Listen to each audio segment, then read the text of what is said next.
ਸਤਨਾਮ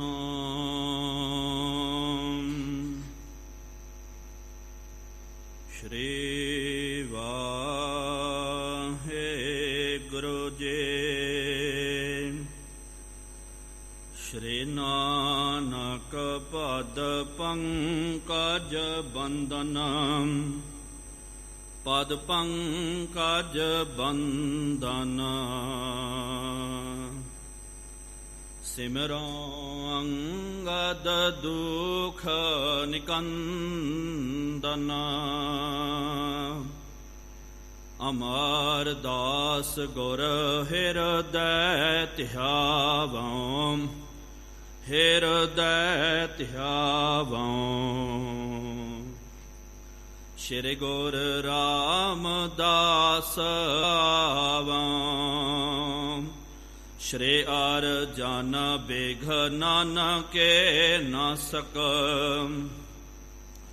ਬਿਘਨ ਕੇ ਨਾਸਕ। ਹਰਿ ਗੋਬਿੰਦ ਸ਼ੁਭ ਸੁਮਤਿ ਪ੍ਰਕਾਸ਼ਕ,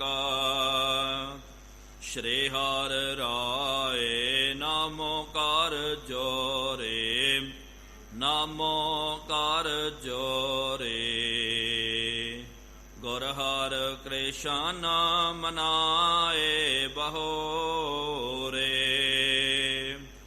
ਤੇਗ ਬਹਾਦਰ ਪਰਮ ਕਿਰਪਾਲਾ, ਪਰਮ ਕਿਰਪਾਲਾ। ਸ਼੍ਰੀ ਗੁਰ ਗੋਬਿੰਦ ਸਿੰਘ ਵਿਸਾਲਾ, ਤਹਰੋਂ ਤਹਰਾ ਪਰ ਪੁਨ ਪੁਨ ਸੀਸਾ, ਪੁਨ ਪੁਨ ਸੀਸਾ। ਬੰਦੋਂ ਬਾਰ ਬਾਰ ਜਗਦੀਸ਼ਾ, ਜਿਸ ਮਹਿ ਅੰਮ੍ਰਿਤ ਗਿਆਨ ਹੈ, ਮਾਣਿਕ ਭਗਤ ਵੈਰਾਗਾ। ਸ਼੍ਰੀ ਗੁਰੂ ਗ੍ਰੰਥ ਸਾਹਿਬ ਉਦਧ, ਬੰਦੋਂ ਕਰ ਅਨੁਰਾਗ। ਏਕ ਓੰਕਾਰ ਸਤਿਗੁਰੂ, ਤਹਿ ਪ੍ਰਸਾਦ ਸਚ ਹੋਏ। ਵਾਹਿਗੁਰੂ ਜੀ ਕੀ ਫਤਿਹ। ਵਿਘਨਾ ਵਿਨਾਸਨ ਸੋਏ, ਵਾਹਿਗੁਰੂ ਜੀ ਕੀ ਫਤਿਹ। ਵਿਘਨਾ ਵਿਨਾਸਨ ਸੋਏ। ਸਤਨਾਮ ਸ਼੍ਰੀ ਵਾਹਿਗੁਰੂ ਸਾਹਿਬ ਜੀ। ਦੋਹਰਾ ਇਹ ਸ਼ਲੋਕ ਸੁਨ ਕੈ ਸਭੈ, ਸਿੱਧਨ ਸਤ ਕਰਮਾਨ। ਗੂਰ ਖਾਦ ਤੇ ਦੀਨ ਵੈ, ਬੰਦੇ ਜੋਰਤ ਪਾਨ। ਇਹ ਸ਼ਲੋਕ ਸੁਨ ਕੈ ਸਭੈ, ਸਿੱਧਨ ਸਤ ਕਰਮਾਨ। ਵਾਹਿਗੁਰੂ ਜੀ ਕਾ ਖਾਲਸਾ, ਵਾਹਿਗੁਰੂ ਜੀ ਕੀ ਫਤਿਹ। ਪਤਿਤ ਪਾਵਨ ਭਗਤ ਵਛਲ, ਕਿਰਪਾ ਨਿਧਾਨ ਜੁਗਹੁ ਜੁਗ ਅਟਲ। ਚਵਰ ਛਤਰ ਤਖਤ ਦੇ ਮਾਲਿਕ, ਸ਼ਬਦਾ ਅਵਤਾਰ ਸ਼ਬਦ ਗੁਰੂ ਧੰਨ ਧੰਨ ਸਾਹਿਬ। ਸ਼੍ਰੀ ਗੁਰੂ ਗ੍ਰੰਥ ਸਾਹਿਬ ਜੀਓ ਮਹਾਰਾਜ, ਜਿਨ੍ਹਾਂ ਸਤਿਗੁਰੂ ਸੱਚੇ ਪਾਤਸ਼ਾਹ ਜੀ ਮਹਾਰਾਜ ਜੀਆਂ ਦੀ ਪਾਵਨ ਪਵਿੱਤਰ ਹਜ਼ੂਰੀ ਅੰਦਰ, ਸਾਹਿਬਾਂ ਦੇ ਪਾਵਨ ਅਸਥਾਨ ਤਖਤ ਸੱਚਖੰਡ ਸ਼੍ਰੀ ਹਜ਼ੂਰ ਸ਼੍ਰੀ ਅਬਚਲ ਨਗਰ ਸਾਹਿਬ ਜੀ ਵਿਖੇ ਜੁੜ ਬੈਠੀ ਗੁਰੂ ਪਿਆਰੀ ਗੁਰੂ ਸਵਾਰੀ ਸਾਧ ਸੰਗਤ ਜੀਓ, ਤਖਤ ਸਾਹਿਬ ਜੀ ਦੀ ਨਿਤ ਮਰਿਆਦਾ ਨਿਤਨੇਮ ਅਨੁਸਾਰ ਸ਼ਾਮਾਂ ਦੇ ਦੀਵਾਨ ਸਜ ਰਹੇ ਹਨ। ਸਜੇ ਹੋਏ ਪਾਵਨ ਦੀਵਾਨਾਂ ਦੇ ਵਿੱਚ ਗੁਰ ਇਤਿਹਾਸ ਦੀਆਂ ਕਥਾ ਵਿਚਾਰਾਂ ਸਰਵਣ ਕਰਨ ਦੇ ਲਈ ਆਪ ਸੰਗਤਾਂ ਹਾਜ਼ਰੀਆਂ ਭਰ ਰਹੇ ਹੋ। ਵਡ ਭਾਗੇ ਹੋ ਆਪ ਜਿਨ੍ਹਾਂ ਨੂੰ ਸਤਿਗੁਰੂ ਸੱਚੇ ਪਾਤਸ਼ਾਹ ਜੀ ਮਹਾਰਾਜ ਜੀਆਂ ਦੀ ਪਾਵਨ ਸਤ ਸੰਗਤ ਕਰਨ ਦਾ ਸੁਭਾਗ ਅਵਸਰ ਪ੍ਰਾਪਤ ਹੋ ਰਿਹਾ ਹੈ। ਆਪ ਜੀਆਂ ਨੇ ਪਿਛਲੇ ਦੀਵਾਨਾਂ ਦੇ ਵਿੱਚ ਗੁਰੂ ਸਾਹਿਬਾਨਾਂ ਦਾ ਇਤਿਹਾਸ ਸਰਵਣ ਕਰਨਾ ਕੀਤਾ। ਸਾਰੇ ਸਿੱਧਾਂ ਦੀ ਸ਼ਕਤੀ ਨੂੰ ਜਦੋਂ ਖਿੱਚ ਲੈਣਾ ਕੀਤਾ, ਇਹ ਸਾਰੇ ਖਾਲੀ ਹੋ ਗਏ।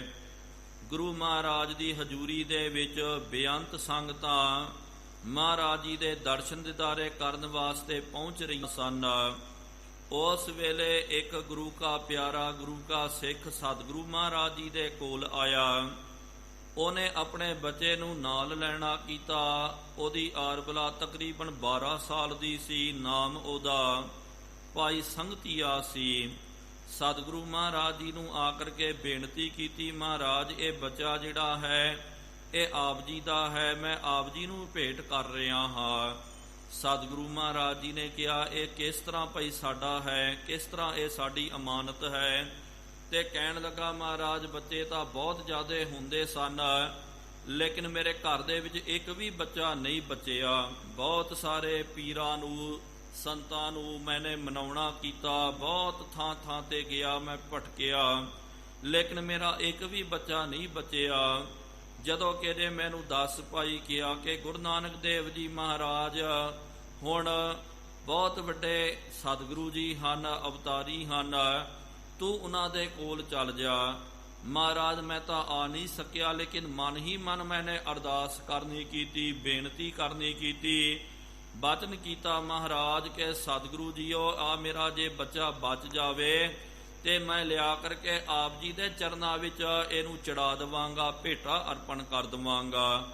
ਤੇ ਮਹਾਰਾਜ ਉਹ ਮੇਰੀ ਅਰਦਾਸ ਪੂਰੀ ਹੋਈ ਹੈ ਤੇ ਮੈਂ ਆਪਣੀ ਅਰਦਾਸ ਪੂਰੀ ਕਰਨ ਵਾਸਤੇ, ਆਪਣਾ ਬਚਨ ਪੂਰਾ ਕਰਨ ਵਾਸਤੇ ਆਪ ਜੀ ਦੇ ਕੋਲ ਇਹ ਬੱਚਾ ਲੈ ਕੇ ਆਇਆ। ਮਹਾਰਾਜ ਇਹ ਅਮਾਨਤ ਸੀ, ਅੱਜ ਆਪ ਜੀ ਨੂੰ ਮੈਂ ਲੁਟਾ ਰਿਹਾ ਹਾਂ। ਸਤਿਗੁਰੂ ਮਹਾਰਾਜ ਬੜੇ ਪ੍ਰਸੰਨ ਹੋਏ ਤੇ ਪਰਖ ਕਰਨ ਵਾਸਤੇ ਬੱਚੇ ਨੂੰ ਕਿਹਾ ਕਿ ਬੇਟਾ ਇੱਕ ਕੰਮ ਕਰ, ਜੇ ਤੂੰ ਸਾਡਾ ਹੈ, ਸਾਡਾ ਬਚਨ ਮੰਨਣਾ। ਮਹਾਰਾਜ ਜੀ ਨੇ ਸਿੱਖਾਂ ਨੂੰ ਕਹਿ ਕਰਕੇ ਉੱਥੇ ਅੱਗ ਬਾਲਣੀ ਕੀਤੀ ਤੇ ਕਿਹਾ ਕਿ ਜੇ ਤੂੰ ਸਾਡਾ ਹੈ, ਸਾਡਾ ਬਚਨ ਮੰਨਣਾ। ਜਾਪ ਨੇ ਪਿਆਰਿਓ ਫਿਰ ਕੁਛ ਵਿਚਾਰ ਨਹੀਂ ਕੀਤੀ। ਇਹ ਨਹੀਂ ਕਿਹਾ ਮਹਾਰਾਜ ਮੈਂ ਇਹ ਕਰ ਸਕਦਾ ਜਾਂ ਨਹੀਂ ਕਰ ਸਕਦਾ।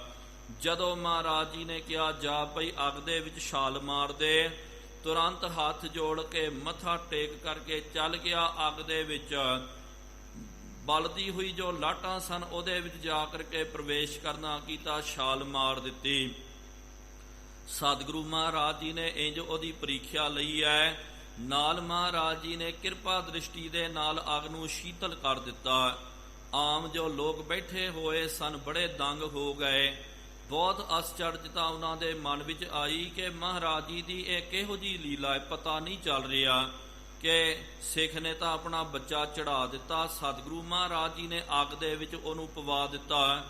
ਬਸ ਜਦੋਂ ਤਰਕਾਂ ਵਿਤਰਕਾਂ ਕਰ ਰਹੇ ਸਨ, ਇਹ ਗੱਲ ਜਿਹੜੀ ਹੈ ਸੋਚਣ ਸਮਝਣ ਤੋਂ ਜਦੋਂ ਪਰੇ ਦੀ ਹੋ ਗਈ।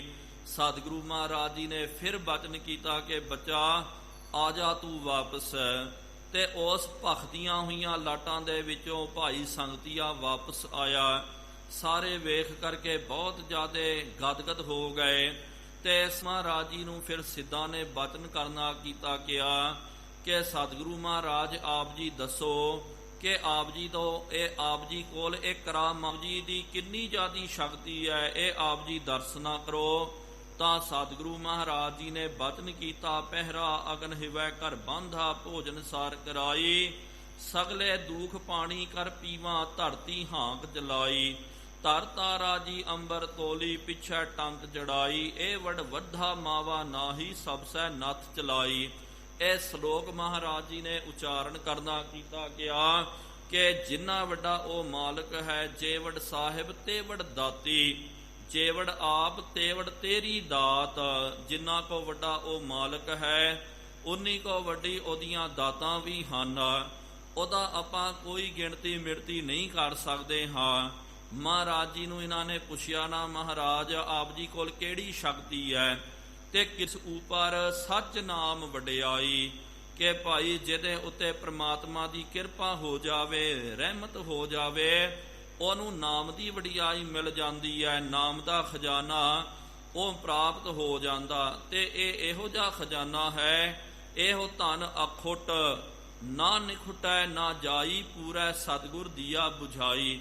ਇਹ ਇਹੋ ਜਿਹਾ ਖਜ਼ਾਨਾ ਹੈ, ਨਾਮ ਦਾ ਖਜ਼ਾਨਾ, ਸਭ ਤੋਂ ਵੱਡਾ ਖਜ਼ਾਨਾ, ਸਭ ਤੋਂ ਵੱਡੀ ਦਾਤ, ਸਭ ਤੋਂ ਵੱਡੀ ਸ਼ਕਤੀ, ਸਭ ਤੋਂ ਵੱਡੀ ਕਰਾਮਾਤ ਪ੍ਰਮਾਤਮਾ ਦੇ ਨਾਮ ਦੇ ਵਿੱਚ ਹੈ।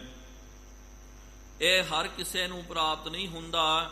ਹਾਂ, ਜਿਹਦੇ ਉੱਤੇ ਸਤਿਗੁਰੂ ਮਹਾਰਾਜ ਜੀ ਦੀ ਨਜ਼ਰੇ ਇਨਾਇਤ ਹੋ ਜਾਵੇ, ਜੋ ਮਹਾਰਾਜ ਜੀ ਦੀ ਕਿਰਪਾ ਦੇ ਪਾਤਰ ਬਣ ਜਾਂਦੇ ਹਨ, ਉਹਨਾਂ ਨੂੰ ਨਾਮ ਕੀ ਵਡਿਆਈ ਦੀ ਪ੍ਰਾਪਤੀ ਹੋ ਜਾਂਦੀ ਹੈ। ਇੰਜ ਸਤਿਗੁਰੂ ਮਹਾਰਾਜ ਜੀ ਨੇ ਪਾਵਨ ਉਪਦੇਸ਼ ਦੇ ਕਰਕੇ ਉਹਨਾਂ ਸਿੱਧਾਂ ਨੂੰ ਸਮਝਾਇਆ ਕਿ ਭਾਈ ਕਿ ਇਹਨਾਂ ਰਿੱਧੀਆਂ ਸਿੱਧੀਆਂ ਦੇ ਵਿੱਚ ਕੁਛ ਨਹੀਂ ਰੱਖਿਆ ਹੋਇਆ ਹੈ।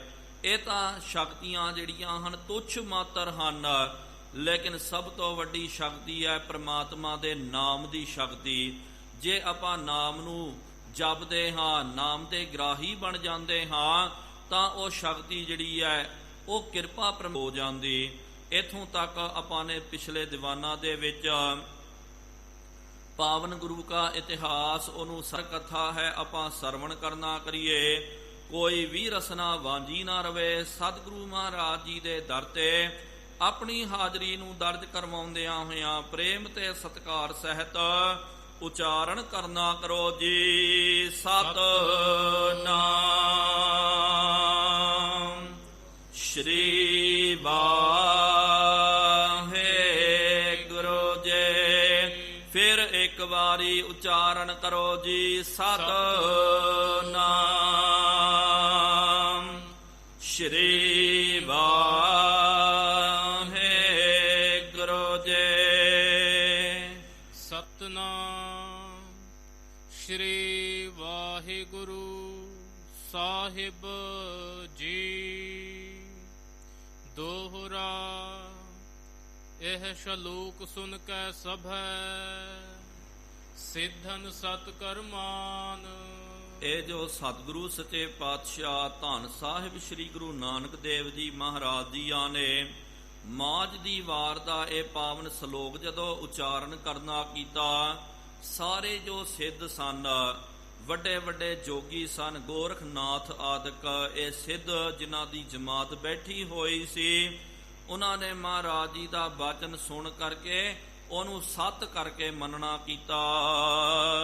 ਗੋਰਖਾਦ ਤੇ ਦੀਨ ਵੈ ਬੰਦੇ ਜੋਰਤ ਪਾਨ। ਗੋਰਖਾਦ ਜੋ ਹਨ, ਗੋਰਖ ਆਦਿਕ ਜਿੰਨੇ ਵੀ ਸਿੱਧ ਸਨ, ਜਤੀ ਸਨ, ਉਹਨਾਂ ਨੇ ਹੱਥ ਜੋੜ ਕਰਕੇ ਕਹਿ ਦਿੱਤਾ ਕਿ ਧੰਨ ਨਾਨਕ ਤੇਰੀ ਵੱਡੀ ਕਮਾਈ। ਸਤਿਗੁਰੂ ਗੁਰੂ ਨਾਨਕ ਦੇਵ ਜੀ ਮਹਾਰਾਜ ਆਪ ਜੀ ਧੰਨਤਾ ਦੇ ਯੋਗ ਹੋ, ਤੁਹਾਡੀ ਕਮਾਈ ਵੀ ਬਹੁਤ ਵੱਡੀ ਹੈ। ਵੱਡਾ ਪੁਰਖ ਪ੍ਰਗਟਿਆ ਤੇ ਬਹੁਤ ਵੱਡੇ ਪੁਰਖ ਆਪ ਜੀ ਪ੍ਰਗਟ ਹੋਏ ਹੋ। ਇਹ ਕਹਿ ਕਰਕੇ ਹੱਥ ਜੋੜ ਕਰਕੇ ਮਹਾਰਾਜ ਜੀ ਦੇ ਚਰਨਾਂ ਦੇ ਵਿੱਚ ਉਹਨਾਂ ਨੇ ਮੱਥਾ ਟੇਕ ਦਿੱਤਾ। ਸੋ ਪਈ ਅਪਰ ਸਿੱਧ ਸਭ ਬਿਨੈ ਅਲਾਵੈ। ਉਹ ਤੋਂ ਬਾਅਦ ਗੋਰਖ ਨੇ ਜਦੋਂ ਮੱਥਾ ਟੇਕਿਆ, ਬਾਅਦ ਵਿੱਚ ਜਿੰਨੇ ਵੀ ਜੋ ਸਿੱਧ ਸਨ, ਉਹਨਾਂ ਨੇ ਸਤਿਗੁਰੂ ਮਹਾਰਾਜ ਜੀ ਦੇ ਅੱਗੇ ਬੇਨਤੀ ਕੀਤੀ ਹੈ, ਮੱਥਾ ਟੇਕਣਾ ਕੀਤਾ। ਭੰਗਰਨਾਥ ਨਾ ਸੀਸ ਨਿਵਾਵੇ। ਇਹਨਾਂ ਦੇ ਵਿੱਚ ਜਿਹੜਾ ਪਿਆਰਿਓ ਭੰਗਰਨਾਥ ਜੋਗੀ ਸੀ ਨਾ, ਜਿਹਨੇ ਸਤਿਗੁਰੂ ਮਹਾਰਾਜ ਜੀ ਨੂੰ ਕਿਹਾ ਨਾ, ਸਤਿਗੁਰੂ ਮਹਾਰਾਜ ਤੁਸਾਂ ਨੇ ਦੁੱਧ ਦੇ ਵਿੱਚ ਕਾਂਜੀ ਪਾ ਦਿੱਤੀ ਹੈ, ਜੇ ਦੁੱਧ ਦੇ ਵਿੱਚ ਕਾਂਜੀ ਪਾ ਦਿਓ, ਜੇ ਦੁੱਧ ਫੁੱਟ ਜਾਵੇ ਤੇ ਉਹ ਕਿਸੇ ਕੰਮ ਦਾ ਨਹੀਂ ਰਹਿ ਜਾਂਦਾ, ਫਿੱਟੀਆਂ ਪੈ ਜਾਂਦੀਆਂ। ਇਹਨੇ ਬਚਨ ਕੀਤਾ, ਓਏ ਉਹੀ ਭੰਗਰਨਾਥ ਹੈ ਜਿਹੜਾ ਕਹਿੰਦਾ ਸੀ ਨਾ, ਮਹਾਰਾਜ ਤੁਸੀਂ ਫਿੱਟ ਗਏ ਹੋ, ਤੁਸੀਂ ਬਰਬਾਦ ਹੋ ਗਏ ਹੋ, ਆਪਣਾ ਜੀਵਨ ਤੁਸਾਂ ਨੇ ਬਰਬਾਦ ਕਰ ਲਿਆ। ਪਹਿਲੇ ਤਾਂ ਸਾਧੂ ਸੰਤ ਸੀ, ਪਹਿਲੇ ਤਾਂ ਤੁਸਾਂ ਨੇ ਸੰਤਾਂ ਵਾਲਾ ਚੋਲਾ ਧਾਰਨ ਕਰਨਾ ਕੀਤਾ, ਘਰ ਗ੍ਰਸਤੀ ਦਾ ਤਿਆਗ ਕਰ ਦਿੱਤਾ ਕਿ ਗ੍ਰਸਤੀ ਬਣ ਕੇ ਬੈਠੇ ਹੋ, ਗ੍ਰਸਤ ਦੇ ਜੰਜਾਲ ਦੇ ਵਿੱਚ ਫਸ ਗਏ ਹੋ, ਤ੍ਰਿਗਾਕਾਰ ਹੈ ਤੁਹਾਡੇ ਉੱਤੇ। ਇਸ ਤਰ੍ਹਾਂ ਮਹਾਰਾਜ ਜੀ ਨੂੰ ਜਿਹਨੇ ਬਚਨ ਕੀਤਾ, ਉਹ ਭੰਗਰਨਾਥ ਜਿਹੜਾ ਬਹੁਤ ਮਨ ਵਿੱਚ ਅਭਿਮਾਨ ਹੈ, ਬਹੁਤ ਵੱਡਾ ਅਹੰਕਾਰ ਹੈ। ਬਾਕੀ ਪਿਆਰਿਓ ਸਾਰੇ ਸਿੱਧਾਂ ਨੇ ਮੱਥਾ ਟੇਕ ਦਿੱਤਾ, ਲੇਕਿਨ ਭੰਗਰ ਨੇ ਮਹਾਰਾਜ ਜੀ ਦੇ ਚਰਨਾਂ ਵਿੱਚ ਮੱਥਾ ਨਹੀਂ ਟੇਕਿਆ ਹੈ। ਇਸ ਵਿਧ ਬਚਨ ਕਹਿਤ ਭਾਤਬ ਹੀ, ਉਹਨੇ ਇਸ ਤਰ੍ਹਾਂ ਸਤਿਗੁਰੂ ਮਹਾਰਾਜ ਜੀ ਨੂੰ ਬਚਨ ਕੀਤਾ, ਭਾਵ ਕਿ ਸਿੱਧ ਦੂਜੇ ਜੋ ਸਿੱਧ ਸਨ ਵੱਡੇ ਵੱਡੇ, ਉਹਨਾਂ ਨੇ ਕਿਹਾ ਕਿ ਭੰਗਰਨਾਥ ਦੇਖ ਭਾਈ, ਸਾਰੇ ਜਿਹੜੇ ਜਮਾਤੀ ਹਨ ਉਹਨਾਂ ਨੇ ਮੱਥਾ ਟੇਕ ਦਿੱਤਾ, ਸਤਿਗੁਰੂ ਮਹਾਰਾਜ ਜੀ ਦੇ ਅੱਗੇ ਝੁਕ ਗਏ, ਤੇਰਾ ਵੀ ਫਰਜ਼ ਬਣਦਾ, ਤੂੰ ਵੀ ਮਹਾਰਾਜ ਜੀ ਦੇ ਚਰਨਾਂ ਵਿੱਚ ਸੀਸ ਰੱਖਣਾ ਕਰ, ਮੱਥਾ ਟੇਕਣਾ ਕਰ। ਤੇ ਅੱਗੋਂ ਭੰਗਰਨਾਥ ਨੇ ਕਹਿ ਦਿੱਤਾ, ਪਸਚਮ ਸੁਰਸਰ ਬਹੀ ਨਾ ਕਬਹੀ। ਜਦੋਂ ਉਹਨੂੰ ਕਿਹਾ ਨਾ ਮੱਥਾ ਟੇਕ ਦੇ, ਤਾਂ ਫਿਰ ਅਹੰਕਾਰ ਦਾ ਭਰਿਆ ਹੋਇਆ ਭੰਗਰਨਾਥ ਕਹਿਣ ਲੱਗਾ, ਜੋਗੀਓ ਕੀ ਤੁਸਾਂ ਨੇ ਵੇਖਿਆ ਕਦੇ ਪਸ਼ਚਮ ਤੋਂ ਗੰਗਾ ਥੋੜੀ ਵਗਦੀ ਹੈ? ਗੰਗਾ ਤਾਂ ਜਿਹੜੀ ਹੈ ਪੂਰਬ ਦੇ ਵੱਲੋਂ ਉੱਤਰ ਦੇ ਵੱਲੋਂ ਵਗਦੀ ਹੈ, ਲੇਕਿਨ ਕਦੇ ਪੱਛਮ ਦੇ ਵੱਲੋਂ ਗੰਗਾ ਨਹੀਂ ਵਗਦੀ। ਅਸਤ ਨਾ ਪ੍ਰਾਚੀ ਸਵਤਾ ਪਇਓ, ਜਿਹੜਾ ਇਹ ਸਵਤਾ ਜਿਹੜੀ ਹੈ ਭਾਵ ਕਿ ਸੂਰਜ ਜਿਹੜਾ ਪ੍ਰਾਚੀ ਦਿਸ਼ ਦੇ ਵਿੱਚ ਉਹ ਅਸਤ ਨਹੀਂ ਹੁੰਦਾ, ਪ੍ਰਾਚੀ ਦਿਸ਼ਾ ਤੋਂ ਤਾਂ ਪੱਛਮ ਤੋਂ ਸੂਰਜ ਦਾ ਉਦੈ ਹੁੰਦਾ, ਤੇ ਕਦੇ ਪੱਛਮ ਦੇ ਵਿੱਚ ਸੂਰਜ ਅਸਤ ਥੋੜੀ ਹੋ ਸਕਦਾ। ਧਾਰ ਪੰਖ ਨਹਿ ਮੇਰ ਉਡਿਓ, ਜਿਸ ਤਰ੍ਹਾਂ ਕਿ ਸੁਮੇਰ ਪਰਬਤ ਜਿਹੜਾ ਹੈ, ਕਦੇ ਖੰਭ ਲਾ ਕਰਕੇ ਸੁਮੇਰ ਨੇ ਉਡਾਰੀ ਮਾਰ ਨਹੀਂ ਕੀਤੀ। ਹਮ ਹੈ ਸਿੱਧ ਜੇ ਗ੍ਰਸਤ ਅਗਾਰੀ, ਇਸ ਤਰ੍ਹਾਂ ਹੀ ਦੇਖੋ, ਜਿਸ ਤਰ੍ਹਾਂ ਕਿ ਗੰਗਾ ਦੂਜੇ ਪਾਸੋਂ ਵਗ ਨਹੀਂ ਸਕਦੀ ਹੈ, ਸੂਰਜ ਜਿਹੜਾ ਹੈ ਪੱਛਮ ਦੇ ਦਿਸ਼ਾ ਦੇ ਵੱਲੋਂ ਚੜ ਨਹੀਂ ਸਕਦਾ, ਸੁਮੇਰ ਪਰਬਤ ਖੰਭ ਲਾ ਕਰਕੇ ਉੜ ਨਹੀਂ ਸਕਦਾ। ਇਸ ਤਰ੍ਹਾਂ ਹੀ ਜੋ ਮਰਜ਼ੀ ਹੋ ਜਾਏ, ਮੇਰੇ ਵਰਗਾ ਭੰਗਰਨਾਥ ਸਿੱਧ ਜੋਗੀ, ਇਹ ਇੱਕ ਗ੍ਰਸਤੀ ਦੇ ਅੱਗੇ ਮੈਂ ਮੱਥਾ ਟੇਕ ਨਹੀਂ ਸਕਦਾ ਹਾਂ, ਉਹਨਾਂ ਦੇ ਚਰਨਾਂ ਦੇ ਵਿੱਚ ਮੈਂ ਝੁਕ ਨਹੀਂ ਸਕਦਾ। ਨਮੋ ਕਰੈ ਅਸਮੰਜਸ ਭਾਰੀ, ਜੇ ਮੈਂ ਜਾ ਕਰਕੇ ਨਮਸਕਾਰ ਕਰ ਦਵਾਂਗਾ, ਮੱਥਾ ਟੇਕ ਦਵਾਂਗਾ, ਇਹ ਤਾਂ ਬਹੁਤ ਵੱਡੀ ਅਸਮੰਜਸਤਾ ਵਾਲੀ ਗੱਲ ਹੋ ਜਾਵੇਗੀ, ਹੈਰਾਨ ਕਰ ਦੇਣ ਵਾਲੀ ਗੱਲ ਹੋ ਜਾਵੇਗੀ। ਗੰਗਾ ਕਦੇ ਉਲਟੀ ਨਹੀਂ ਬਹਿ ਸਕਦੀ ਹੈ, ਸੂਰਜ ਦੂਜੇ ਦਿਸ਼ਾ ਦੇ ਵਿੱਚੋਂ ਚੜ ਨਹੀਂ ਸਕਦਾ, ਸੁਮੇਰ ਪਰਬਤ ਖੰਭ ਲਾ ਕਰਕੇ ਉੱਡ ਨਹੀਂ ਸਕਦਾ। ਇਸ ਤਰ੍ਹਾਂ ਹੀ ਭੰਗਰਨਾਥ ਗੁਰੂ ਨਾਨਕ ਦੇ ਚਰਨਾਂ ਵਿੱਚ ਨਹੀਂ ਝੁਕ ਸਕਦਾ। ਉੜਿਓ ਆਕਾਸ਼ ਵਿਖੈ ਕਹਿ ਐਸੇ, ਇਸ ਤਰ੍ਹਾਂ ਕਹਿ ਕਰਕੇ ਪਿਆਰਿਓ ਫਿਰ ਉਹਨੇ ਆਪਣੀ ਤੁੱਛ ਮਾਤਰ ਕਰਾਮਾਤ ਦਿਖਾਉਂਦਿਆਂ ਹੋਇਆਂ ਆਕਾਸ਼ ਦੇ ਵਿੱਚ ਉਡਾਰੀ ਮਾਰ ਦਿੱਤੀ। ਜਾਤ ਬਿਹੰਗ ਯੁਤ ਬਲ ਕੇ ਜੈਸੇ, ਕਵੀ ਰਾਜੀ ਕਹਿੰਦੇ ਜਿਸ ਤਰ੍ਹਾਂ ਕਿ ਪੰਛੀ ਖੰਭ ਲਾ ਕਰਕੇ ਉਡਾਰੀ ਮਾਰ ਜਾਂਦਾ ਨਾਮ, ਇਸ ਤਰ੍ਹਾਂ ਹੀ ਭੰਗਰਨਾਥ ਨੇ ਆਕਾਸ਼ ਮੰਡਲ ਦੇ ਵਿੱਚ ਉਡਾਰੀ ਮਾਰਨੀ ਕੀਤੀ। ਸ੍ਰੀ ਨਾਨਕ ਲਖ ਗਰਭ ਸਮੇਤ, ਸਤਿਗੁਰੂ ਮਹਾਰਾਜ ਜੀ ਨੇ ਵੇਖਿਆ ਕਿ ਭਾਈ ਇਹਨੂੰ ਤਾਂ ਬਹੁਤ ਵੱਡਾ ਅਹੰਕਾਰ ਚੜ ਗਿਆ ਹੈ, ਹਰ ਜੀਓ ਅਹੰਕਾਰ ਨਾ ਭਾਵਈ, ਮਹਾਰਾਜ ਜੀ ਨੂੰ ਅਹੰਕਾਰ ਨਹੀਂ ਪਾ ਸਕਦਾ। ਕੌਂਸ ਉਡਾਈ ਖੋਵਨ ਹੇਤਾ, ਇਹਦੀ ਅਹੰਕਾਰ ਦੀ ਨਿਵਰਤੀ ਕਰਨ ਵਾਸਤੇ, ਇਹਨੂੰ ਤੁੱਛ ਦਿਖਾਉਣ ਦੇ ਵਾਸਤੇ ਸਤਿਗੁਰੂ ਮਹਾਰਾਜ ਜੀ ਨੇ ਆਪਣੇ ਚਰਨਾਂ ਦੀ ਕੌਂਸ ਪਿਆਰਿਓ ਜੋ ਲੱਕੜ ਦੀ ਚੱਪਲ ਜਿਹੜੀ ਹੁੰਦੀ ਹੈ, ਜਿਹਨੂੰ ਖੜਾਵਾਂ ਵੀ ਆਪਾਂ ਬੋਲਦੇ ਹਾਂ, ਸਤਿਗੁਰੂ ਮਹਾਰਾਜ ਉਹ ਵੀ ਧਾਰਨ ਕਰਿਆ ਕਰਦੇ ਸਨ। ਇਹ ਉਦਾਸੀ ਦੇ ਵਿੱਚ, ਇਸ ਯਾਤਰਾ ਵਿੱਚ ਮਹਾਰਾਜ ਜੀ ਨੇ ਕੌਂਸ ਨੂੰ ਧਾਰਨ ਕੀਤਾ। ਮਹਾਰਾਜ ਜੀ ਨੇ ਉਹਦੀ ਮੱਤ ਟਿਕਾਉਣੇ ਲਿਆਉਣ ਵਾਸਤੇ ਕੌਂਸ ਨੂੰ ਉਡਾ ਦਿੱਤਾ ਆਕਾਸ਼ ਦੇ ਵਿੱਚ। ਲਗੀ ਜਾਏ ਕੈ ਸੀਸ ਮਝਾਰੀ, ਜਾ ਕਰਕੇ ਜਿੱਥੇ ਉਡਾਰੀ ਮਾਰਦਾ ਸੀ ਨਾ, ਇਹਨੂੰ ਲੱਗਦਾ ਸੀ ਕਿ ਇਤੋਂ ਅੱਗੇ ਕੋਈ ਉਡਾਰੀ ਮਾਰ ਨਹੀਂ ਸਕਦਾ, ਭਾਵ ਕਿ ਮਹਾਰਾਜ ਜੀ ਦੀ ਵੀ ਸ਼ਕਤ ਇੱਥੋਂ ਤੱਕ ਨਹੀਂ ਆ ਸਕਦੀ। ਕੌਂਸ ਜਿਹੜੀ ਹੈ ਭਾਵ ਕਿ ਮਹਾਰਾਜ ਜੀ ਦੇ ਚਰਨਾਂ ਦੀ ਜੋ ਜੁੱਤੀ ਹੈ ਉਹਦੇ ਉੱਤੇ ਚੱਲ ਗਈ ਤੇ ਖੁਦ ਬਾ ਖੁਦ ਜਾ ਕਰਕੇ ਉਹਦੇ ਸਿਰ ਦੇ ਉੱਤੇ ਛਿੱਤਰ ਪੈ ਰਹੇ। ਉਡਿਓ ਬਹੁਰ ਪੀਰਾ, ਇਸ ਦੇ ਵਿੱਚ ਚੱਲ ਜਾਵਾਂ, ਜੇ ਮੈਂ ਅੱਗੇ ਚੱਲ ਜਾਵਾਂਗਾ ਔਰ ਉੱਚੀ ਉਡਾਰੀ ਮਾਰਾਂਗਾ, ਕੌਂਸ ਨੇ ਉੱਥੋਂ ਤੱਕ ਨਹੀਂ ਪਹੁੰਚਣਾ। ਇਹ ਭਾਵਨਾ ਰੱਖ ਕਰਕੇ ਆਕਾਸ਼ ਮੰਡਲ ਦੇ ਵਿੱਚ ਬਦਲਾਂ ਦੇ ਵਿੱਚ ਔਰ ਅੱਗੇ ਨਿਕਲ ਗਿਆ। ਤਹਿਤੇ ਉੱਚੀ ਗਈ ਖਾਈ, ਜਿੰਨਾ ਇਹ ਉੱਚਾ ਜਾਂਦਾ ਨਾ ਮਹਾਰਾਜ ਜੀ ਦੀ ਖੜਾਵਾਂ, ਔਰ ਉਹਦੇ ਉੱਤੇ ਜਾ ਕਰਕੇ ਫਿਰ ਉਹਦੇ ਸਿਰ ਦੇ ਉੱਤੇ ਛਿੱਤਰ ਪੈ ਰਹੇ ਹਨ।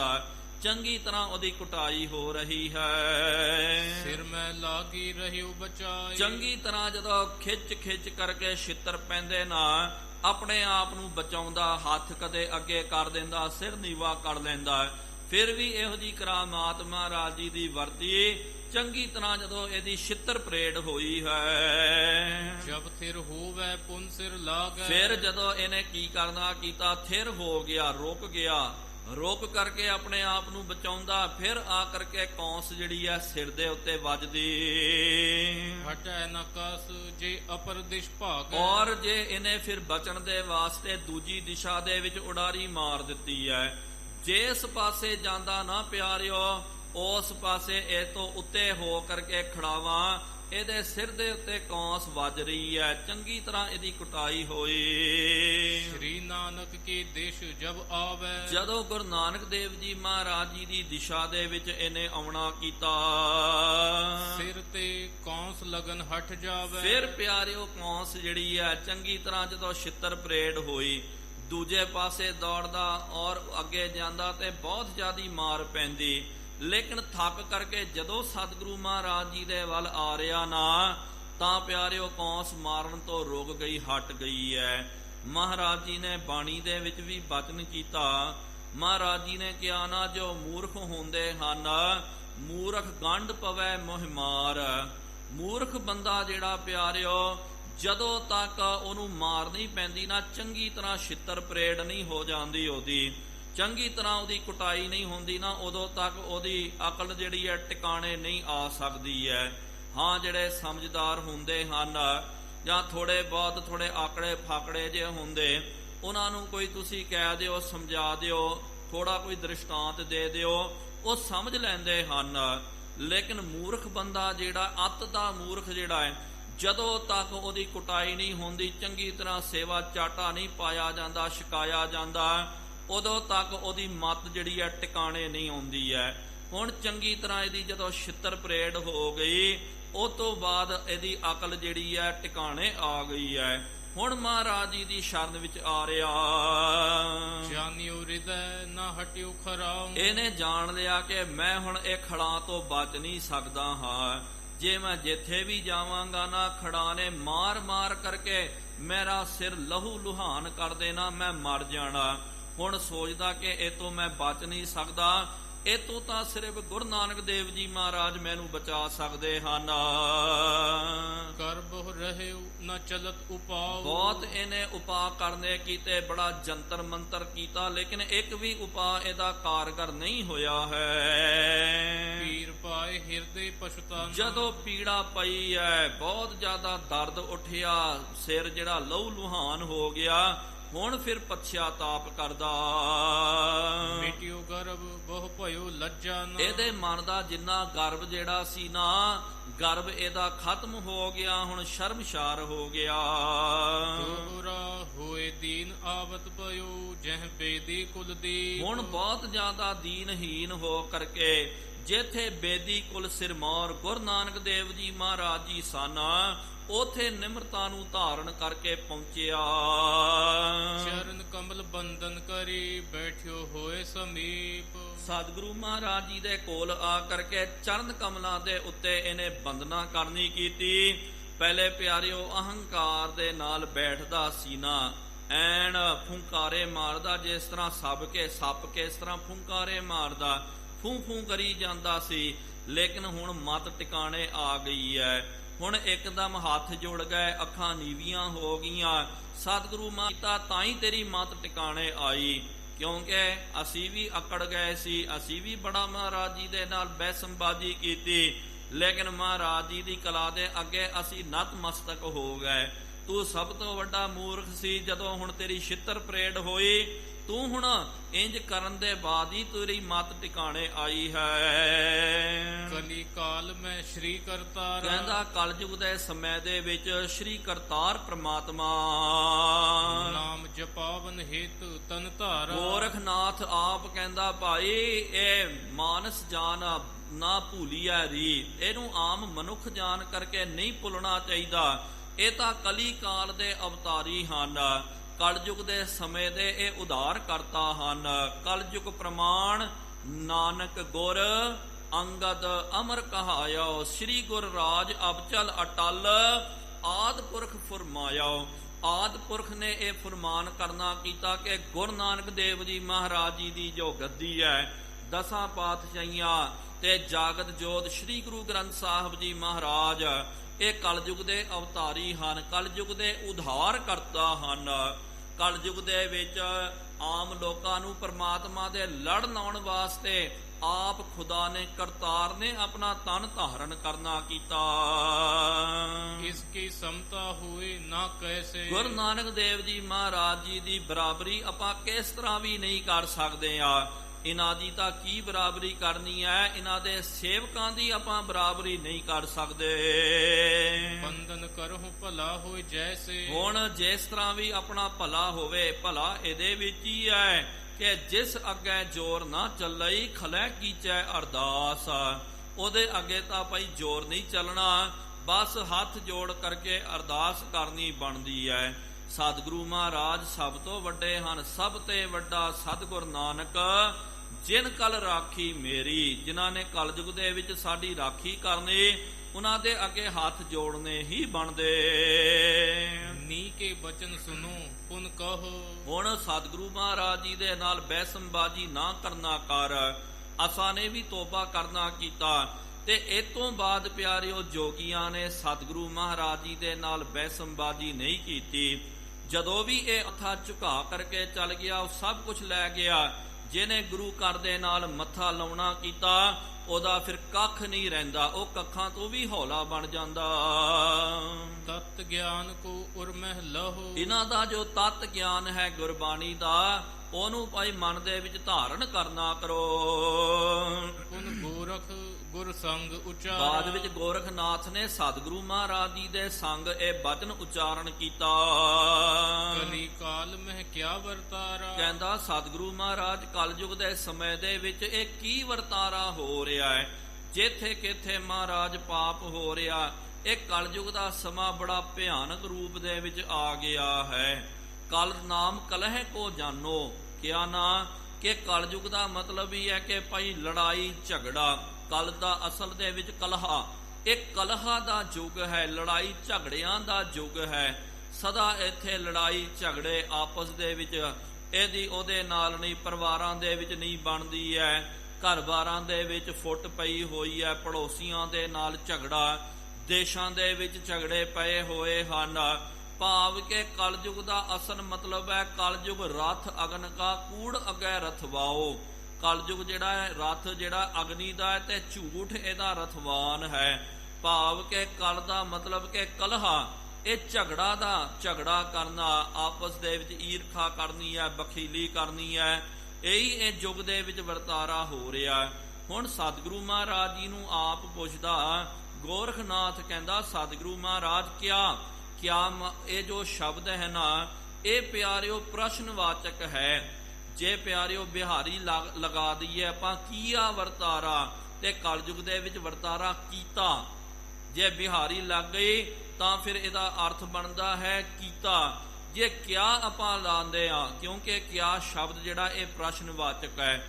ਜਦੋਂ ਵੀ ਆਪਾਂ ਕਿਹਨੂੰ ਕਿਆ, ਤੇ ਜ਼ਿਆਦਾ ਕਰਕੇ ਜਦੋਂ ਵੀ ਕੋਈ ਪ੍ਰਸ਼ਨ ਕਰਨਾ ਹੋਵੇ, ਇਹ ਕਿਆ ਸ਼ਬਦ ਹੀ ਪਿਆਰਿਓ ਪ੍ਰਸ਼ਨਵਾਚਕ ਹੈ। ਜਿੱਥੇ ਵੀ ਆਪਾਂ ਕਿਆ ਵਰਤਦੇ ਆ, ਕਿਆ ਇਹਦਾ ਮਤਲਬ ਕਿ ਭਾਈ ਇਹ ਪ੍ਰਸ਼ਨਵਾਚਕ ਹੈ। ਤੇ ਹਰ ਵਾਰੀ ਥੋੜੀ ਕਹਿਣਾ ਚਾਹੀਦਾ ਕਿ ਮੈਂ ਪ੍ਰਸ਼ਨ ਕਰ ਰਿਹਾ, ਇਹ ਪ੍ਰਸ਼ਨ ਹੈ, ਇਹ ਤੈਨੂੰ ਕੁਐਸਚਨ ਹੈ ਕਰਕੇ। ਕਿਆ ਪਿਆਰਿਓ ਲਫ਼ਜ਼ੀ ਜਿਹੜਾ ਪ੍ਰਸ਼ਨਵਾਚਕ ਹੈ, ਤੇ ਇਹਨੇ ਪ੍ਰਸ਼ਨ ਕੀਤਾ ਮਹਾਰਾਜ ਕੀ ਵਰਤਾਰਾ ਹੈ ਕਲਯੁਗ ਦੇ ਵਿੱਚ। ਹੁਣ ਕਲਯੁਗ ਦੇ ਬਾਬਤ ਆਪ ਜੀ ਉਚਾਰਨ ਕਰਨਾ ਕਰੋ, ਦੱਸਣਾ ਕਰੋ। ਬੈਠੇ ਸਭ ਹੀ ਸਿੱਧ ਸਮੀਪ। ਸਾਰੇ ਜੋ ਸਿੱਧ ਹਨ ਸਤਿਗੁਰੂ ਮਹਾਰਾਜ ਜੀ ਦੇ ਸਮੀਪ ਲਾਗੇ ਹੋ ਕਰਕੇ ਬੈਠ ਗਏ। ਤਬ ਬੋਲੇ ਬੇਦੀ ਕੁਲਦੀਪ। ਤਾਂ ਪਿਆਰਿਓ ਬੇਦੀ ਕੁਲਦੀਪ ਗੁਰੂ ਨਾਨਕ ਦੇਵ ਜੀ ਮਹਾਰਾਜ ਜੀ ਨੇ ਸਭ ਤੋਂ ਪਹਿਲੇ ਆਸਾ ਦੀ ਵਾਰ ਦਾ ਪਾਵਨ ਸ਼ਲੋਕ ਜਿਹੜਾ ਉਚਾਰਨ ਕਰਨਾ ਕੀਤਾ। ਗੁਰਬਾਣੀ ਦੇ ਵਿੱਚ ਪਿਆਰਿਓ ਕਲਯੁਗ ਦੇ ਬਾਬਤ, ਯੁਗਾਂ ਦੇ ਬਾਬਤ ਵੀ ਸਤਿਗੁਰੂ ਮਹਾਰਾਜ ਜੀ ਨੇ ਬਹੁਤ ਜ਼ਿਆਦਾ ਬਚਨ ਕਰਨੇ ਕੀਤੇ। ਮਹਾਰਾਜ ਜੀ ਨੇ ਇਹ ਵੀ ਕਿਹਾ ਨਾ, ਕਲੀ ਅੰਦਰ ਨਾਨਕਾ ਜਿਨ੍ਹਾਂ ਦਾ ਅਵਤਾਰ, ਪੁੱਤ ਜਿਨੂਰਾ ਧੀ ਜਿਨੂਰੀ, ਜੋਰੂ ਜਿਨ੍ਹਾਂ ਦਾ ਸਿਕਦਾਰ। ਕਲਯੁਗ ਦੇ ਬਾਬਤ ਕਈ ਥਾਵਾਂ ਤੇ ਸਤਿਗੁਰੂ ਮਹਾਰਾਜ ਜੀ ਨੇ ਬਚਨ ਕਰਨਾ ਕੀਤਾ। ਜੋ ਗਲਤ ਹੈ, ਜੋ ਕਲਯੁਗ ਦਾ ਵਰਤਾਰਾ ਜਿਹੜਾ ਹੈ ਉਹ ਵੀ ਮਹਾਰਾਜ ਜੀ ਨੇ ਦੱਸਿਆ ਤੇ ਇਹ ਵੀ ਕਹਿ ਦਿੱਤਾ। ਹਰ ਵਾਰੀ ਇਹ ਨਹੀਂ ਕਿਹਾ ਕਿ ਕਲਯੁਗ ਵਿੱਚ ਗਲਤੀ ਹੁੰਦਾ। ਤੇ ਸਤਿਗੁਰੂ ਮਹਾਰਾਜ ਜੀ ਨੇ 4 ਯੁਗਾਂ ਦੀ ਜਦੋਂ ਬਣਤਰ ਦੇ ਬਾਬਤ ਦੱਸਿਆ ਨਾ, ਤੇ ਕਲਯੁਗ ਦੇ ਵਿੱਚ ਕਹਿ ਦਿੱਤਾ ਕਿ ਕਲਯੁਗ ਦੇ ਵਿੱਚ ਇਹ ਕਰ ਕਰੈ ਸੋ ਇਹ ਕਰ ਪਾਵੈ।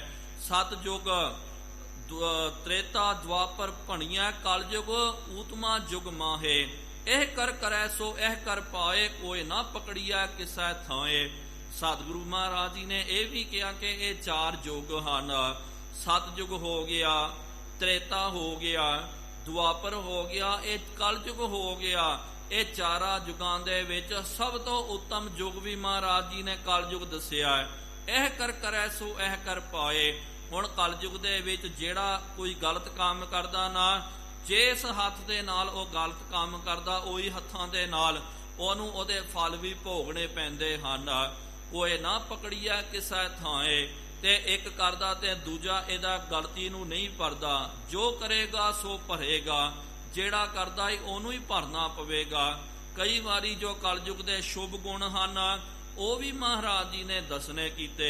ਹੁਣ ਜਦੋਂ ਸਿੱਧਾਂ ਨੇ ਬਚਨ ਕਰਨਾ ਕੀਤਾ, ਕਲਯੁਗ ਦਾ ਵਰਤਾਰਾ ਪੁੱਛਿਆ, ਮਹਾਰਾਜ ਕੀ ਵਰਤਾਰਾ ਹੈ, ਤਾਂ ਸਤਿਗੁਰੂ ਮਹਾਰਾਜ ਜੀ ਨੇ ਵਿਸ਼ੇਸ਼ ਕਰਕੇ ਇੱਥੇ 3 ਸ਼ਬਦ ਉਚਾਰਨ ਕਰਨੇ ਕੀਤੇ। ਸਭ ਤੋਂ ਪਹਿਲਾ ਸ਼ਬਦ ਜਿਹੜਾ ਆਸਾ ਦੀ ਵਾਰ ਦਾ ਪਾਵਨ ਸ਼ਲੋਕ ਮਹਾਰਾਜ ਜੀ ਨੇ ਉਚਾਰਨ ਕਰਕੇ ਕਲਯੁਗ ਦੇ ਬਾਬਤ ਦੱਸਣਾ ਕੀਤਾ।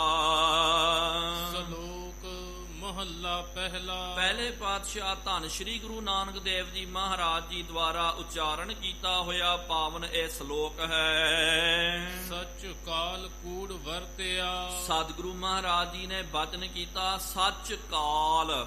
ਕਾਲ ਦਾ ਮਤਲਬ ਇੱਥੇ ਕਾਲ ਦੇ ਪਿਆਰਿਓ ਕਈ ਅਰਥ ਹੁੰਦੇ ਹਨ।